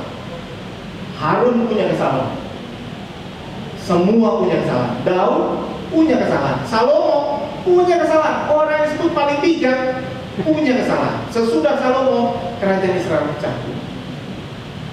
Semua punya kesalahan. Nabi Yunus lari. Nabi ada yang tidak percaya. Hosea disuruh menikahi pelacur. Ini adalah cerita yang paling jujur, yang bercerita tentang manusia biasa yang tidak sempurna, tapi toh belajar bertemu dengan Tuhan. Dan itu yang membuat kalau kita membaca bahwa sepertinya manusia yang ada di situ juga tidak berakar, bisa ya, bisa tidak. Tapi yang saya mau lihat adalah manusia yang lemah yang ada di sini. Semuanya dipakai Tuhan untuk menceritakan keajaiban itu. Bahkan Matius 1, kalau kita lihat, saya mau baca ya Matius 1 ayat 6. Ini tentang silsilah Tuhan Yesus. Isai memperanakan Raja Daud, Daud memperanakan Salomo dari istri Uria. Ditaruh koi pa sama ni. Oh anak di si Daud, saya istri di Payon. Tapi dari cerita lemah inilah datang Tuhan Yesus. Oh dari kelemahan kita pun Tuhan masih bisa berkarya. Kita dikuatkan bukan karena kita kuat, tapi karena Tuhan menguatkan. Pendeta-pendeta ini amat banyak yang punya kelemahan. Karena itu jangan percaya pendeta, percaya Tuhan. percaya Tuhan. Ini namang jangan terlalu menaruh percaya, bukan menaruh percaya, menaruh kayak semacam harapan inilah idola saya dan sebagainya. Nggak perlu. Selama dia masih manusia, dia akan berbuat salah. Pasti. Adik saya, ini saya cerita lagi adik saya, 3 SMA, dia punya role model, baik sekali. Kuliah tingkat 3 role model melakukan kesalahan, dia jatuh lagi ke dalam kegelapan. Tapi kemudian tahun depannya dia kembali lagi kuliah. Artinya dia jatuh karena orang dianggap idolanya ternyata runtuh. Selama dia masih manusia, dia punya kemungkinan untuk runtuh. Bahkan Ekolus sekali, bahkan Paus, bahkan kalau kita membaca beritanya, Uskup Belu, kalau baca ya, ini saya kasih tahu, mungkin nggak benar. Uskup Belu, peraih hadiah Nobel, pejuang kemerdekaan Timor Leste, ternyata melakukan pelecehan seksual kepada anak. Dan gereja Katolik sudah menghukum dia tahun lalu. Nah, beritanya baru pecah. Itu saya kecewa sekali baca. Hancur. Itu hancur. Tapi saya juga membaca bahwa misalnya Paus Benedictus yang pensiun ternyata menutupi banyak kesalahan para pastornya ketika melakukan kesalahan. Makanya dia mundur. Salah satu penyebabnya katanya ini. Itu juga membuat hati saya hancur. Tapi lagi-lagi saya tahu itu semua adalah manusia. Dia bukan Tuhan kita.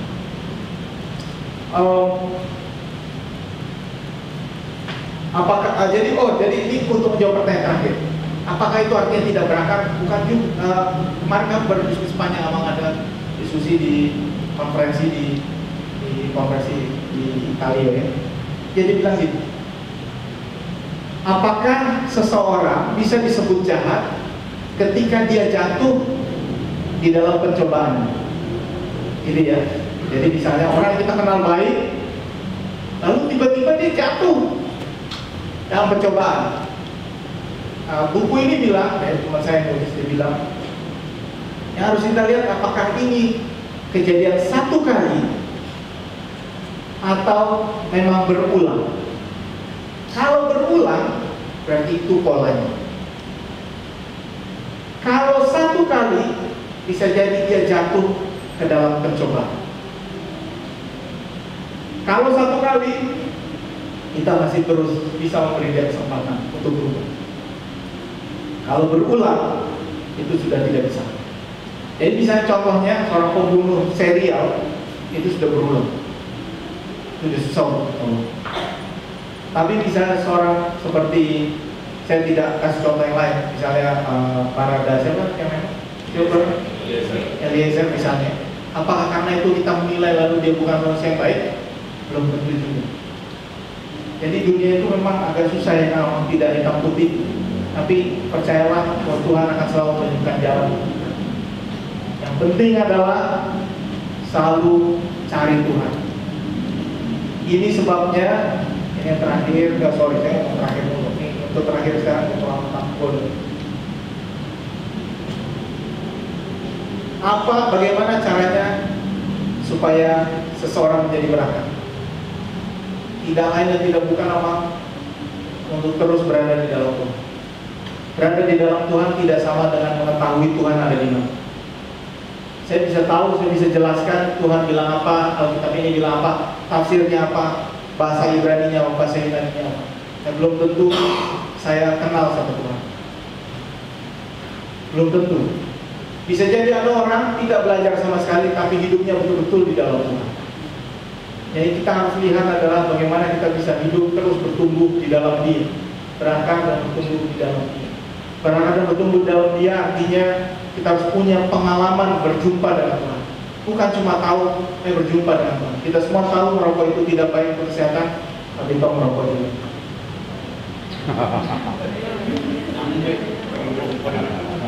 Karena ingin berjumpa dengan Tuhan. lebih cepat. Ngeri. Nggak, maksudnya seperti itu kira-kira. Yang penting, yang perlu adalah kita hidup di dalam. Saya bisa jelasin tentang Tuhan A, B, C, D, E, F, G. Tapi akhirnya yang membuat saya mengenal Tuhan adalah pengalaman saya ketika Tuhan menolong, ketika Tuhan memberikan karunia-Nya. Ketika di sana sini saya lihat, oh di sini Tuhan ada. Ketika dalam kesulitan saya lihat Tuhan selalu ada di situ. Dan itu Amang Ina perlu sekali kita miliki pengalaman itu dan kurangi egonya. Kurangi ego gitu. Godaan ini paling banyak datang ke saya. Jadi saya juga berbagi ini, sharing, kurangi ego gitu. Karena saya selalu pikir, gue tahu Tuhan kayak gimana, orang gue pelajarin kok. Tapi ada pepatah katanya, saya nggak tahu benar apa enggaknya bang. Semakin tinggi katanya seorang belajar teologi, semakin S3 dia, semakin tahu di surga nggak ada. Makanya dia berebut posisi. Tapi ini tidak benar. Karena seorang yang semakin tinggi ilmunya harus semakin rendah hati. Ini saya pelajari. Kalau dia makin tinggi ilmunya, makin sombong dia, sebenarnya dia kurang isi. Ini di dunia akademisi nama di atas langit adalah. Ini nama, ini saya umumkan di sini. Semoga tahun depan saya bisa jadi guru besar. Jadi kami mau pengajuan guru besar bulan Januari. Nggak tahu berapa lama prosesnya. Jadi sekarang sedang penilaian. Kalau jadi, saya jadi guru besar termuda di teologi. 42 tahun. Dari apa itu? Bukan itu nah ceritanya. Bukan untuk tepuk ya. Tapi yang mau saya lihat adalah ketika saya keliling bergaul dengan banyak orang, ikut research group di berbagai negara, saya tahu sebenarnya nggak tahu apa. Masih banyak yang lebih jago dari saya. Makanya nggak usah sombong, karena masih banyak yang lebih jago. Kalaupun punya ilmu itu hanya pengetahuan kita, tapi kita masih terus menerus harus memperlengkapi ini. Itu yang nama. Jadi tahu tentang Allah belum tentu berangkat dalam. Luar biasa, aneh. Jadi kalau pendeta berteologi, berfilsafat, tentu ya, bukan seperti yang di TV itu.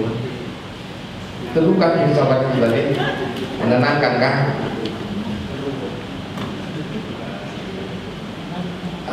Sebelum kita lanjutkan, sepertinya kita harus minta izin ke nama pendeta Bapak. Apakah bisa satu sesi lagi? Boleh Bang ya? Soalnya besok ibadah minggu lagi.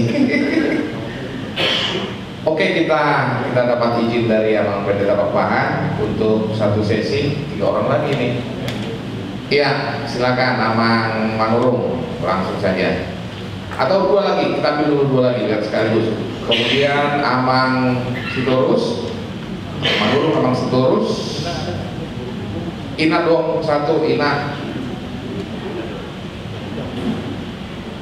Oke, Inang Panjaitan Boru Sinurat ya. Oke, ya. Itulah dulu 3. Silakan Abang Manurung duluan. Ada napos tadi setengah tangan. Dikasih bonus lah napos 1 katanya. Napos harus ada di situ. Ada remaja.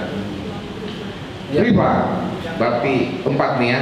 4 Abang Manurung, Amang Sitorus, Inang Panjaitan Boru Sinurat, dan Riva Simanjuntak Naposo.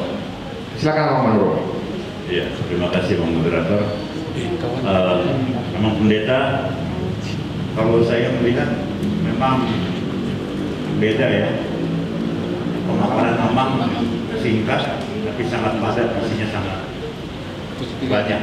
Kalau saya mendengar dari awal sampai akhir, nantinya di situ konflik dengan filosofisnya dan teologinya, gitu. Nah, tentang nas kita ini malam ini dari Kolose 2 ayat 6 dengan 7 ini tentang berakar. Berakar itu waktu Amang tadi memaparkan tentang berakar, seseorang bagaimana menjadi psikopat, bagaimana seorang yang ahli psikopat tetapi tidak melakukan pembunuhan, itu karena dia mendapatkan kasih dari keluarga, kan gitu kira-kira ya. Nah, sementara orang yang tidak mendapatkan kasih dari keluarga itu mampu melakukan sesuatu hal yang di luar nalar kita yang orang normal gitu. Nah, saya mengartikannya begini Amang, bahwa ternyata apakah salah gitu Amang kalau diluruskan ayat Kolose 2 ayat 6 dan 7 ini, saya pikir ini sifatnya seperti one way. Artinya ya kita yang harus membentuk diri kita sendiri gitu loh. Kalau mau berakal ya berlakulah seperti ayat ini gitu. Tidak ada pengaruh dari luar, dari pergaulan, apakah dari keluarga gitu. Ini menjadi rancu gitu kalau saya melihat ya, menjadi rancu karena ini kontradiktif gitu. Bagaimana seseorang bisa berakal tanpa mendapatkan kasih atau mendapatkan kasih gitu. Itu aja Mak, sedikit aja yang saya tentang transisi tersebut. Tapi dari pemaparan Amang itu sangat-sangat banyak yang saya melihat ya. Iya. Terima kasih Bang Manurung, dilanjutkan dengan Aman Sitorus.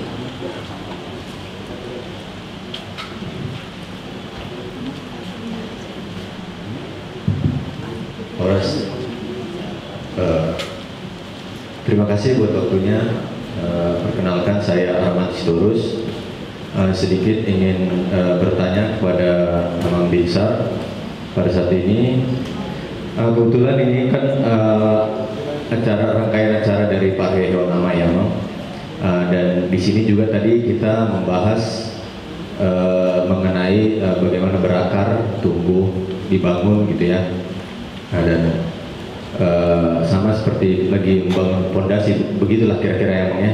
Nah kebetulan di Ama ini lagi pengen berakar saya sendiri dan teman-teman mungkin yang Ama muda.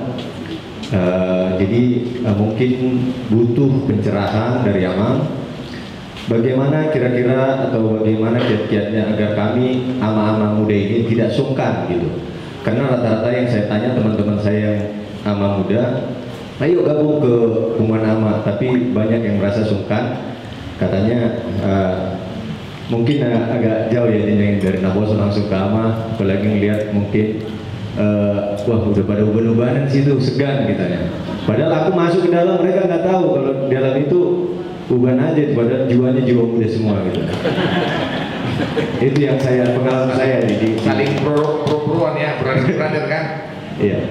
Jadi itu mungkin Amang yang perlu saya kesini juga. Tadi ada beberapa yang saya ajak ya, cuma saya lihat waduh masih kurang nih sepertinya ajakan saya. Jadi mungkin bagaimana saya mendekatkan diri, mungkin ya mendekatkan diri ke teman-teman saya, meyakinkan mereka gitu. Mungkin ada kiat-kiat dari Amang, karena Amang juga kan termasuk masih muda tapi sukses di Ama gitu kan.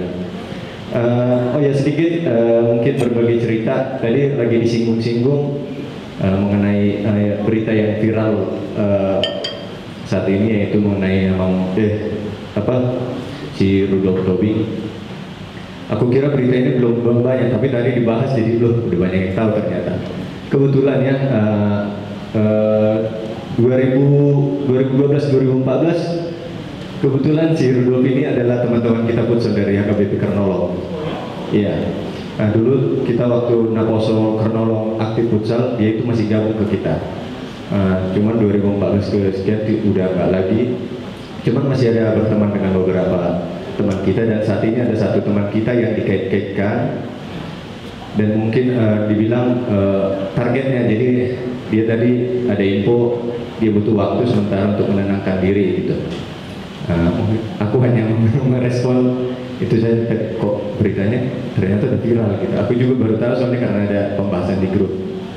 Itu aja mungkin pertanyaan Bang, mohon arahannya. Terima kasih. Iya, terima kasih Amang Sitorus. Dilanjutkan dengan Inang Panjaitan Boru Sinura.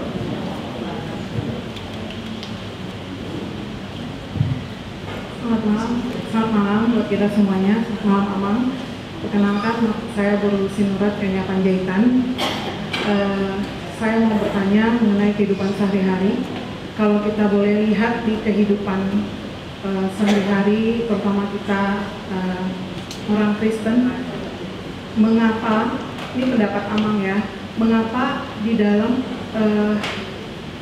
seorang anak Tuhan yang sudah berakar kuat, Tuhan selalu memberikan ujian iman yang kuat, yang besar gitu. Misal dia aktif di organisasi,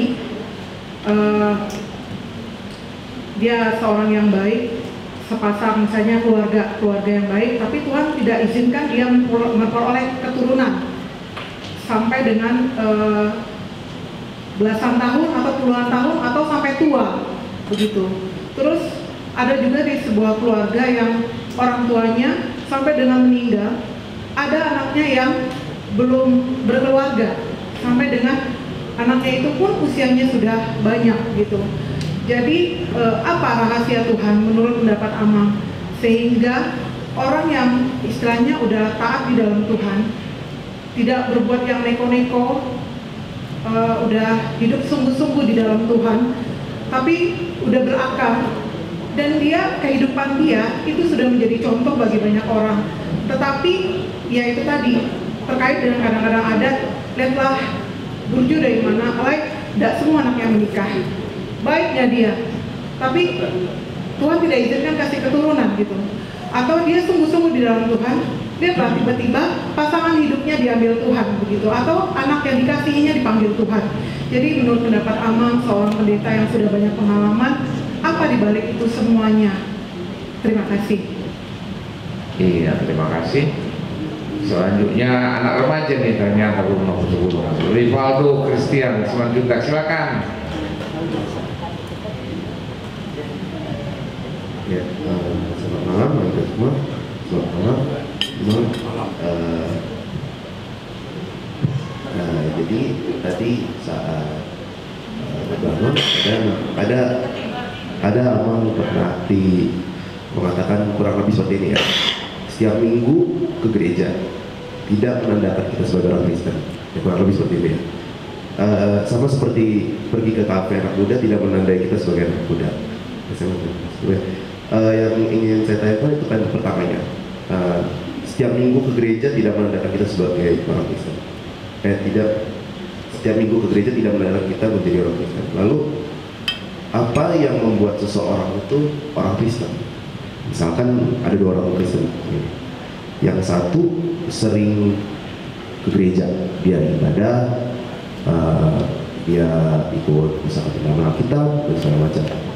Tetapi orangnya ini kalau kita lihat dari luar, kita lihat ke dia itu tindakannya atau kelakuannya itu kayak kurang menyenangkan bagi orang lain. Lalu dibanding dengan satu orang lain yang dia jarang ke gereja, dia jarang ikut dalam Alkitab segala macam itu, tapi dia tuh tindakannya atau kelakuannya, perilakunya tuh yang baik lah, yang menunjukkan dia itu mengikuti firman Tuhan gitu. Padahal dia jarang ikut gereja atau ikut dalam Alkitab. Nah, apakah dua orang itu bisa dibilang sebagai orang Kristen atau bagaimana? Lalu yang kedua, apakah ada ukurannya nih? Misalkan untuk nilai diri sebagai apakah kita sudah berakar kuat atau belum? Karena kan kadang misalkan kita ngomong ke teman lah atau siapa tentang jangan kayak gini, jangan bohong, jangan apa, tapi respon dia ke kita lalu aja sendiri masih berdosa. Saya seperti juga pernah gitu, jadi saya bingung apakah saya kayak saya kan pasti berdosa kan ya, tapi apakah saya layak untuk memberitahukan dia tentang itu, apakah saya berakar kuat atau belum untuk bisa memberitahukan dia itu. Nah, itu saja. Terima kasih Bang. Iya, itu pertanyaan yang luar biasa loh untuk sekelas remaja yang kita tahu itu lagi mencari identitas diri, itu luar biasa itu. Saya merinding mendengarnya. Ternyata remaja kita udah berada dengan pikiran seperti itu. Tahu titik ini loh. Itu luar biasa menurut saya. Dia memetakan keadaannya. Oke, sekarang waktunya kita berikan ke Amang Pendeta Pak Pahan untuk menanggapi respon yang 4 tadi. Silakan Amang. Baik, terima kasih. Untuk pertanyaan-pertanyaan, terima kasih, luar biasa nih. Gereja kita ini luar biasa, sangat menambah perbenaran saya juga belajar juga dari pertanyaan-pertanyaan kita. Terima kasih ya Bang Inang. Untuk yang pertama Bang Manurung ya, jadi misalnya bagaimana seorang bisa berakar dengan atau tidak memiliki kasih atau menerima kasih, sementara yang tadi cerita tadi psikopat itu bisa tidak menjadi atau bisa menjadi karena kasih. Nah ini sebenarnya Amang, ini sebabnya ini juga saya sedikit menyinggung pertanyaannya Ade Valdo ya, bahwa kasih itu utamanya ada di keluarga, tapi bukan hanya keluarga tempat kita mendapatkan kasih. Kita bisa mendapatkan kasih di persekutuan seperti ini. Saya punya Amang, ada mahasiswa kami Amang, anak yatim piatu. Dia sekolah dari panti gitu ya, dari panti, dan kebetulan tidak ada yang mengadopsi dia, jadi dia tetap di panti itu. Akhirnya dia mau kuliah, dia bilang saya mau belajar firman Tuhan, saya mau tahu kenapa sih, apa sih Tuhan mau dari saya. Kok saya gak punya keluarga gitu ya, saya Nobody's child. iya, saya am nobody's child gitu, kayak lagu. I'm nobody's child. Dia bilang gitu, dia kuliah. Nah, di kampus itu dia merasakan, oh ternyata saya tidak punya keluarga, tapi saya menemukan banyak keluarga. Saya punya keluarga di panti, bisa dibilang. Baru sudah kuliah dibilang ini keluarga saya di panti, dan saya punya keluarga di kampus. Dan dari situ dia belajar untuk mengasihi yang lain. Dia banyak misalnya bantu bagaimana supaya anak-anak di panti saya bisa dapat pendidikan juga. Tolong dong teman-teman bantuin teman adik-adik saya di panti dan sebagainya. Artinya dia toh juga merasakan kasih itu dari orang-orang percaya, dari persekutuan. Maka persekutuan ini penting sekali.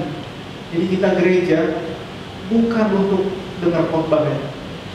Kita gereja itu untuk bersekutu, untuk bersama dengan saudara-saudara kita, saling dikuatkan, saling menguatkan. Dari situ kita bisa dapat cinta kasih. Dari situ. Nah, itu Amang, makanya apa ya? Cinta itu bisa datang dari mana aja. Cinta itu bisa datang dari mana aja. Kalau kita lihat ada anak yang bertingkah, itu kan kurang perhatian. Beri dia perhatian, beri dia cinta. Jadi Amang, saya rasa bahkan orang-orang yang tidak atau belum menerima Kristus pun bisa melihat cinta dari kita yang mengasihi dia. Dia bisa melihat, kamu kok baik sekali ya, karena saya percaya sama Tuhan Yesus. Jadi cinta Tuhan ini menular, karena saya merasakan kasih sayang Tuhan, saya juga berbuat baik kepada yang lain. Dan itu saya sering sekali tularkan sama teman-teman mahasiswa ya. Misalnya ada mahasiswa yang kurang uang sekolah misalnya, lalu saya bilang, sini saya bantu carikan gitu ya. Lalu kami dapat beasiswa, lalu bagaimana cara saya berterima kasih Bang? Kamu gak usah terima kasih sama saya, kamu bilang terima kasih sama Tuhan, terima kasih sama yang ngasih. Kamu gak usah kasih apa-apa ke mereka. Nanti kalau kamu berhasil, kamu kasih sama yang kurang. Itu caranya kamu berterima kasih. Jadi kasih itu bisa kita dapatkan dari orang, bukan karena kita, tapi karena dia bersyukur sama Tuhan. Dan saya dalam hidup saya, Amang, saya bersaksi, saya banyak mendapatkan kebaikan orang, bukan karena saya baik sama orang itu, tapi karena Tuhan baik kepada orang. Seperti sama Amang Robert tadi yang baik sama saya, karena ayat, bukan karena saya. Amang ini temannya ayat, gitu. Bukan karena saya, Nanti kalau saya baik sama si Tumpal, Bugore Pak itu kan, si Tumpal bukan karena dia, tapi karena Amang.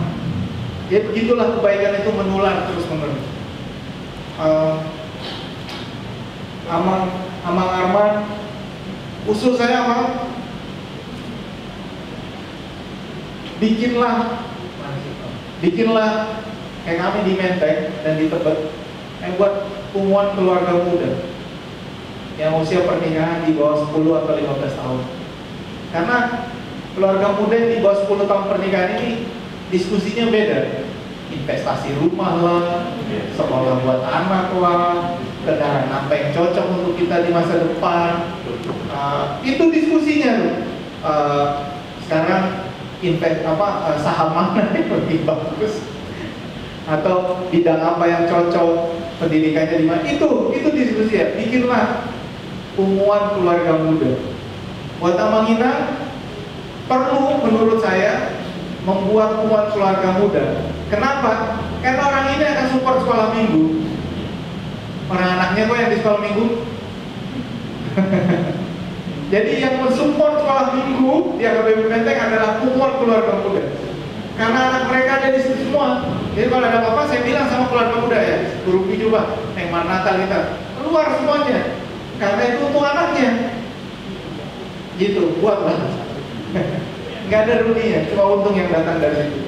Karena masalah diskusinya juga berbeda, meskipun perlu juga sering-sering bergaul dengan Amang yang lebih senior, karena di sini tetap bro-bro juga kata galuh nanti katanya kita di sini. Amang itu Pak Ridwan, kita semua ini tetap broensis gitu kan katanya di sini. Perlu juga. Jadi buat Inang Panjaitan, betul ya? Inang Borusinurat, betul ya? Ya, Nurat ya.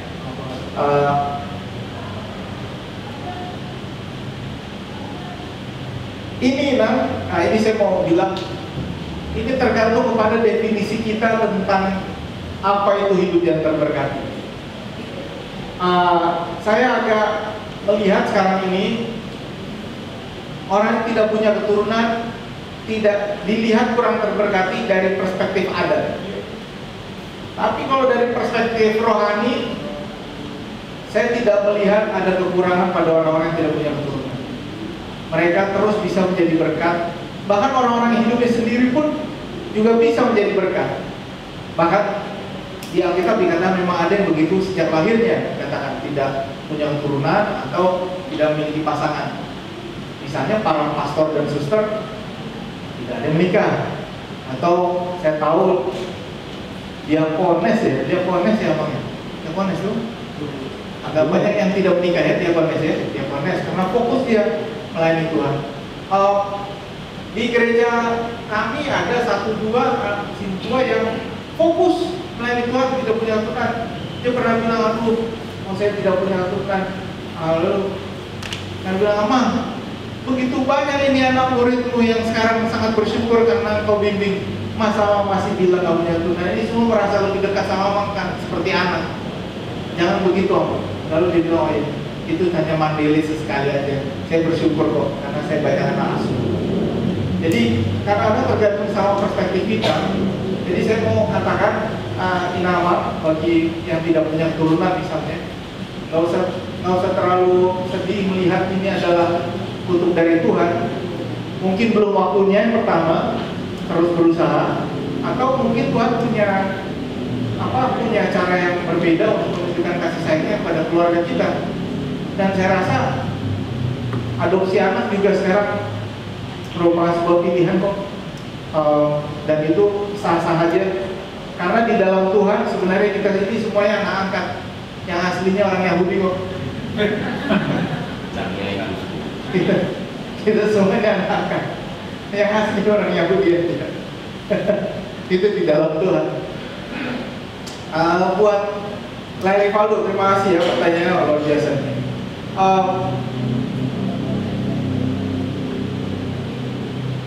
Yang tadi saya bilang adalah pergi ke gereja tidak membuat kita otomatis menjadi orang Kristen. Tidak membuat kita otomatis menjadi orang Kristen.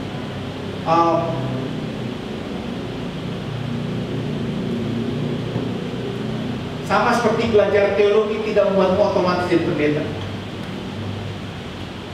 Jadi bagaimana dengan orang yang katamu sering ke gereja tapi kelakuannya nggak benar gitu ya? Apa kriteria pengukurnya? Pertama, Matius 25 bilang, jika engkau memberi makan orang yang lapar, memberi pakaian orang yang telanjang, mengunjungi orang yang sakit, Matius 25. Disitulah engkau menolong aku, kata Tuhan. Itu dari mana? Yang kedua, Matius 7. Matius 22. Matius 22 mengatakan, kasihlah Tuhan Allahmu dengan segenap hatimu dan dengan segenap jiwamu, dan kasihlah sama manusia. 2. Yang ketiga, tidak ada seorang pun yang mengakui Bapa kalau tidak diberikan oleh Roh Kudus. Jadi 3. Pertama, kamu mengakui bahwa Allah Bapa dan Tuhan Yesus dan Roh Kudus.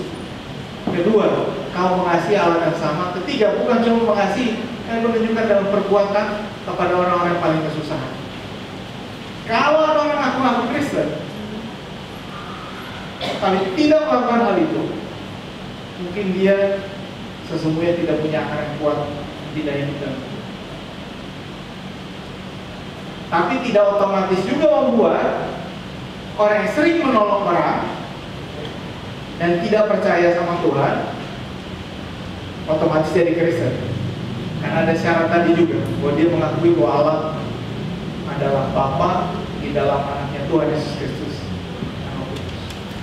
Jadi gereja adalah tempat di mana kamu mendapatkan kasih, tempat di mana kamu bersekutu. Jadi terus ke gereja bukan karena untuk dengar firman Tuhan aja, tapi untuk punya persekutuan. Kalau orang nanya untuk apa gereja? Untuk bersekutu. Makanya kamu kalau lihat di online masih ada perasaan kurang kan? Karena kamu tidak dapat persekutuan. Makanya puji Tuhan juga tadi yang Om Nur bilang kita bisa. Itu Om Nur yang bilang itu tadi. Kita sekarang ada di sini. Nggak boleh bilang. Kita sekarang ada di sini karena COVID sudah mulai bisa mulai bisa dikendalikan. Abang Inang, saya minta maaf juga saya nggak pakai masker dari tadi. Pertama, di Belanda dan Jerman nggak ada lagi yang pakai masker. Kedua, saya vaksin udah 5 kali, kena COVID 2 kali. Kena tahun lalu yang orisinil 2020 Juli. Lalu kena yang Delta tahun lalu. Lalu sudah itu vaksin 2 kali Sinovac, lalu 3 kali Pfizer di Belanda. Kenapa saya vaksin 3 kali di Belanda? Karena susah banget memindahkan sertifikat vaksin untuk dapat QR code di Belanda dari sertifikat Sinovac kita. Jadi ya udah suntik aja daripada lama-lama. Dan saya disuntik. Jadi puji Tuhan, kita juga mungkin melihat COVID ini tetap hati-hati. Saya malah melihat lebih hati-hati kita pada obat-obat sirup Inang yang minum sembarangan. Tolong jaga-jaga, itu obat sirup mengakibatkan gagal ginjal akut. Buat Inang yang di belakang yang punya anak kecil, Inang hati-hati, jangan kasih paracetamol cair dulu Inang, ya buat anak-anak kita. Karena kemarin hari Senin anak saya ada teman yang 2 tahun, istri kasih paracetamol, saya langsung tegang loh, baru baca berita ya terus, aduh paracetamol, enggak, ternyata paracetamol sisa yang kami bawa dari Belanda. Tapi janganlah itu, aduh. Gimana?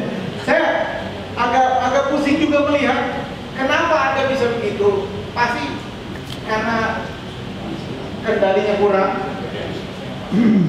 Mungkin ada keuntungan yang diraih dengan menukar bahan.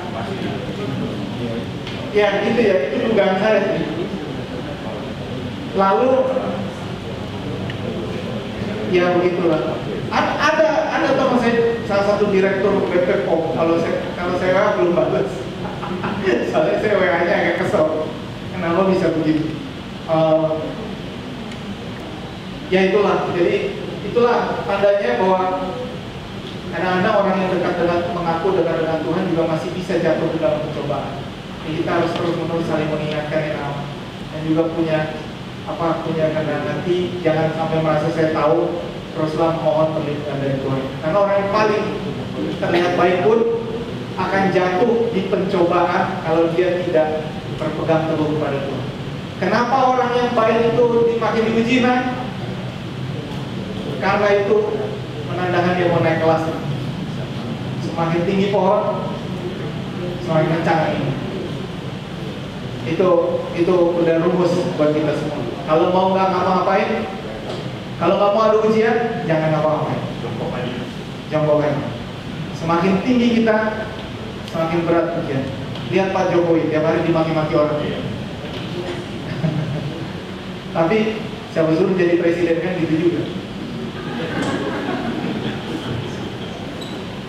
Iya, kita akan menjalani 2 sesi dan kalau sudah menjelang jam 9 kita akhiri sesinya. Kita tepuk tangan untuk alam pembela Bapak. Kemudian barangkali duduk dengan doa alam. Baik, mari kita tutup dulu. Kami bersyukur ya Allah, yang penuh kerendahan hati kami datang ke hadapan-Mu, meminta agar Kau mengokohkan kami, memberi kami hikmat untuk terus berpegang di dalam firman-Mu. Bapak, mungkin banyak dari kami yang pada saat ini menghadapi pencobaan. Mungkin banyak dari kami yang juga ditantang untuk mencoba mencari akar yang lebih kuat lagi. Dan ketika kami menghadapi berbagai ujian, disitulah kami meminta pertolongan-Mu ya Bapak. Mampukan kami untuk lolos, untuk keluar dari berbagai macam cobaan. Mampukan kami sebagai umuan aman untuk terus berpegang teguh, mengakar di dalam Kristus dan bertumbuh di dalam Dia. Mampukan kami sebagai keluarga untuk terus memilih Kristus sebagai Allah dan Juru Selamat kami. Mampukan kami sebagai gereja untuk terus bersekutu dan memberikan kasih, saling mengasihi satu dengan yang lain, sehingga tidak ada yang merasa terpinggirkan. Kami semuanya boleh merasakan kasih Tuhan dalam persekutuan. Terima kasih Allah untuk firman-Mu malam hari ini. Biarlah kami menjadi pelaku dalam kehidupan kami. Dalam nama Tuhan Yesus Kristus kami berdoa. Amin.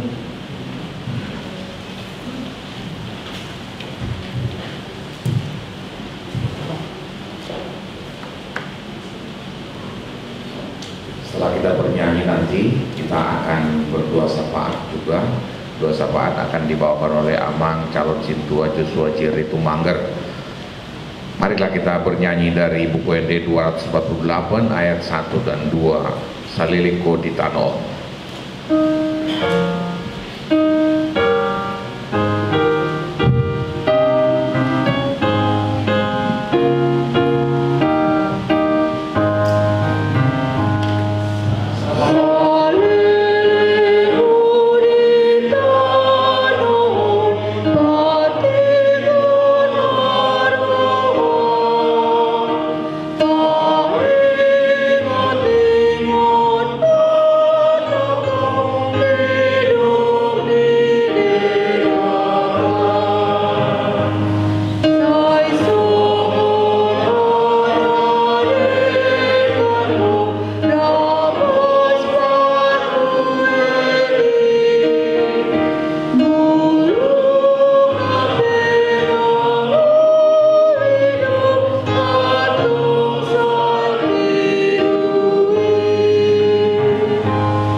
Ya, doa syafaat dari Amang calon Sintua Joshua Jerry Tumangger. Silakan Amang.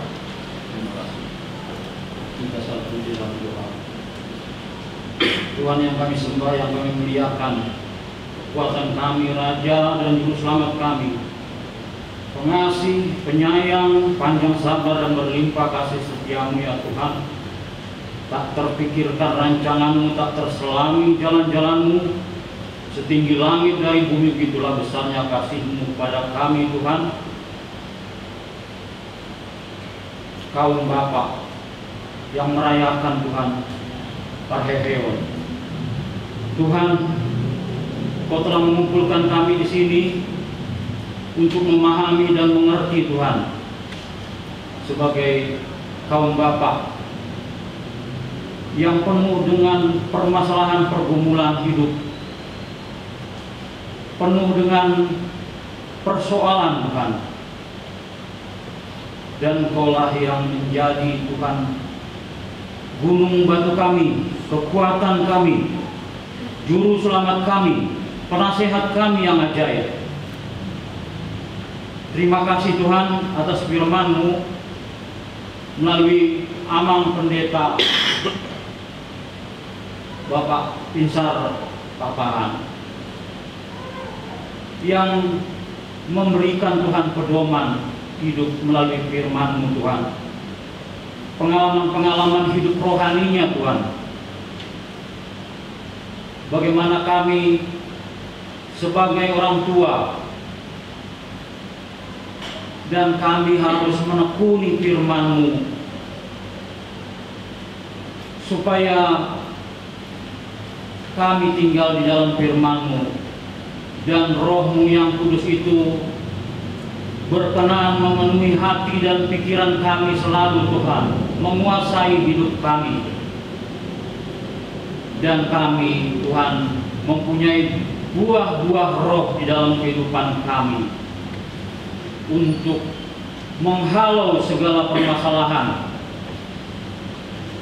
Walaupun gunung batu yang besar Tuhan di hadapan kami, bila kami Tuhan mempunyai iman sebesar biji sesawi saja Tuhan, maka gunung itu bisa dipindahkan dengan kuasa Tuhan, dicampakkan ke laut firman Tuhan. Dan Tuhan juga agar kami Tuhan mempunyai buah-buah roh dalam hidup kami selalu Tuhan, yaitu kasih, sukacita, damai sejahtera, kesabaran, kemurahan, kebaikan, kesetiaan, kelemah lembutan, dan penguasaan diri Tuhan. Itu semualah yang menjadi modal utama kami di dalam kehidupan berkeluarga, menjadi imam di tengah-tengah keluarga Tuhan, untuk membimbing Tuhan anak-anak kami supaya mereka Tuhan menjadi anak-anak yang takut akan Tuhan, menyenangkan hati Tuhan, hormat kepada orang tua, mengasihi sesama, dan terutama memuliakan nama-Mu. Dan juga Tuhan, karisma surgawi Tuhan akan kami peroleh dari-Mu Tuhan, yang kami harapkan menjadi imam di tengah-tengah keluarga. Terima kasih Tuhan untuk semua firman-Mu itu, supaya boleh menjadi kenyataan, kekuatan, semangat baru di dalam kehidupan keluarga dan juga di dalam kehidupan berjemaat Tuhan, supaya kami dapat menjadi saksi, menjadi berkat Tuhan, contoh teladan di dalam kehidupan kami, juga di dalam kehidupan masyarakat, supaya kami berbuah Tuhan. Tuhan berkati juga Tuhan Amang Pendeta kami, Pinsar Papahan Tuhan. Kau berkati dia dengan kesehatan, kekuatan, sukacita, damai sejahtera, dan kasih karunia-Mu melimpah Tuhan selalu di dalam kehidupannya, keluarganya, pelayanannya Tuhan. Sehingga oleh kuasa-Mu Tuhan, beliau dapat memenangkan jiwa-jiwa Tuhan semakin besar Tuhan untuk kemuliaan nama-Mu. Terutama Tuhan di dalam kehidupan jemaat di HKBP. Juga Tuhan Amang Pendeta kami Resort, juga Amang Pendeta kami Namaban, juga Inang Bibel Pro di sini Tuhan. Kau berkati berlimpah-limpah Tuhan, dan perluaslah daerahnya Tuhan, hanya untuk kemuliaan nama-Mu saja. Terima kasih Tuhan untuk semuanya, jemaat-Mu yang hadir di sini. Berikan sukacita, damai sejahtera, kekuatan, kesehatan, keselamatan, rezeki yang melimpah ya Tuhan. supaya kami Tuhan diberkati berlimpah-limpah Tuhan, boleh menjadi saluran berkat juga Tuhan di dalam jemaat ini. Juga berkati Tuhan Amang Parlado kami, berkati dengan kesehatan, kekuatan, keselamatan, sukacita, damai sejahtera di dalam pelayanan Tuhan, sehingga bertambah-tambah Tuhan, jiwa-jiwa dimenangkan, diselamatkan Tuhan dari jemaat di sini, dikuatkan iman mereka Tuhan oleh pelayanan Amang Parlado kami, Inang Parlado kami. Tuhan, kami juga berdoa Tuhan untuk keamanan, ketentraman negeri kami ini Tuhan. Engkau yang memilih Tuhan pemimpin-pemimpin yang takut akan Tuhan, dan Tuhan berikan kuasa Tuhan kepada mereka, supaya mereka Tuhan, pemimpin-pemimpin kami ini, mempersatukan bangsa ini Tuhan dengan kasih Tuhan, dengan kuasa Tuhan. Terima kasih Tuhan untuk semuanya ini. Kami berdoa juga untuk Amang Pendeta kami di pusat. Berkati Tuhan segala usaha, segala pelayanan, perencanaan, pelayanan Tuhan. Kau berkati untuk kemuliaan nama-Mu, dan boleh dapat realisasi pengembangannya dan pelayanan itu boleh kami rasakan Tuhan. Terima kasih untuk semuanya ini. Kami berdoa di dalam nama-Mu Tuhan Yesus Kristus yang telah mengajar kami berdoa. Terima kasih Tuhan. Amin. Mari kita lanjutkan acara kita. Kita bernyanyi dan memberikan persembahan dari UND 727 Upilit Asa Marparbue.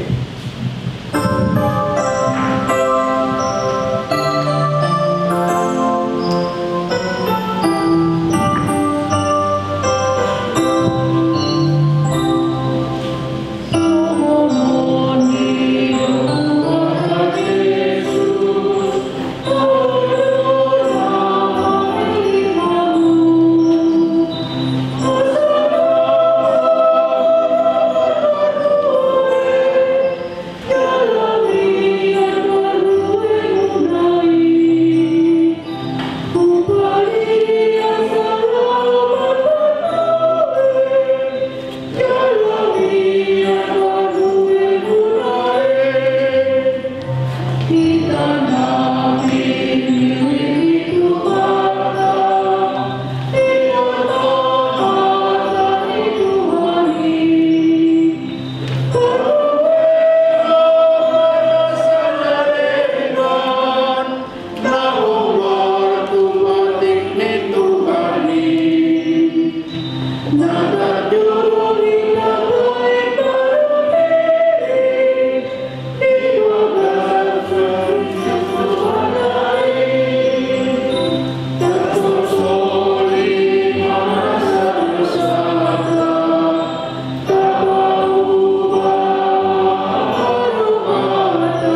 untuk menyerahkan persembahan kita kepada Tuhan.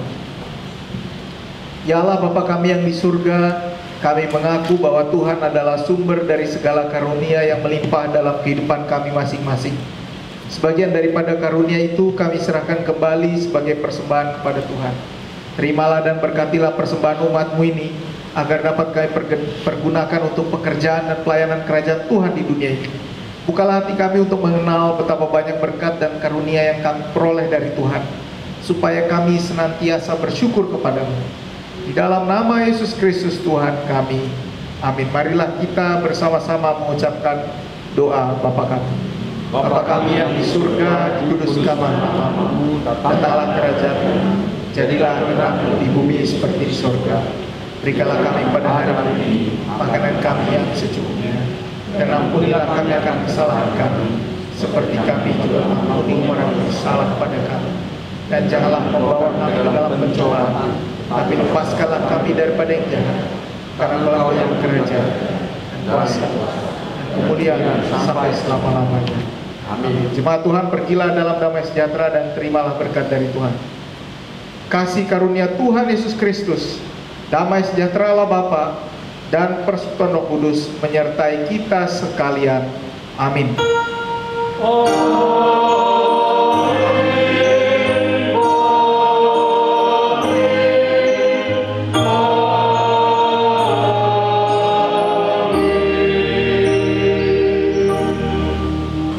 Oras.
Dari Arunggo siang panitia pasang tamu memang.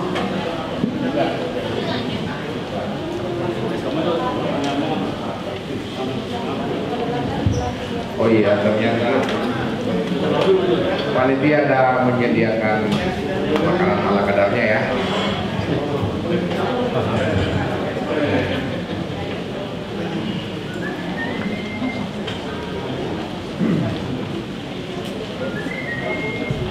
Sebelum kita mencicipi makanan yang tersedia bagi kita, marilah kita berdoa. Mulai terima roh kami, diwali Tuhan jabatan kami, na pangaramo tingulu kami saat roh ditikyon, kalau nalanya sini rohamdo, buidope kami marpungu di bagasan lasmi rohan, di bagasan porminon. Nungga marujung be ali Tuhan, kebaktian kebangunan rohani di porminon las roh kami.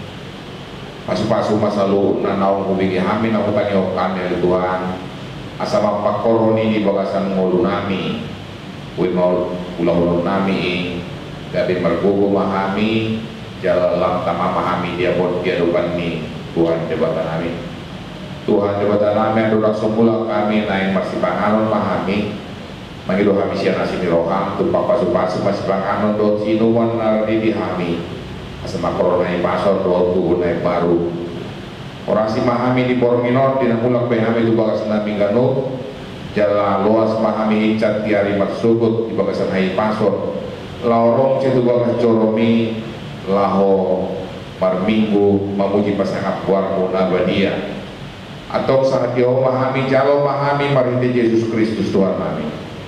Amin. Amin.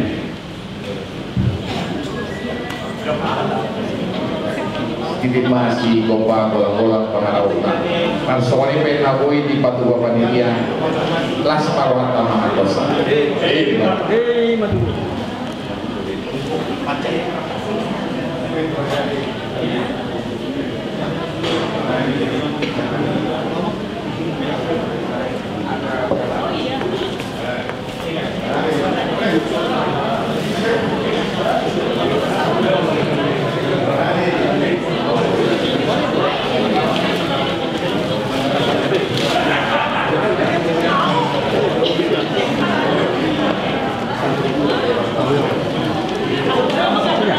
Terima kasih.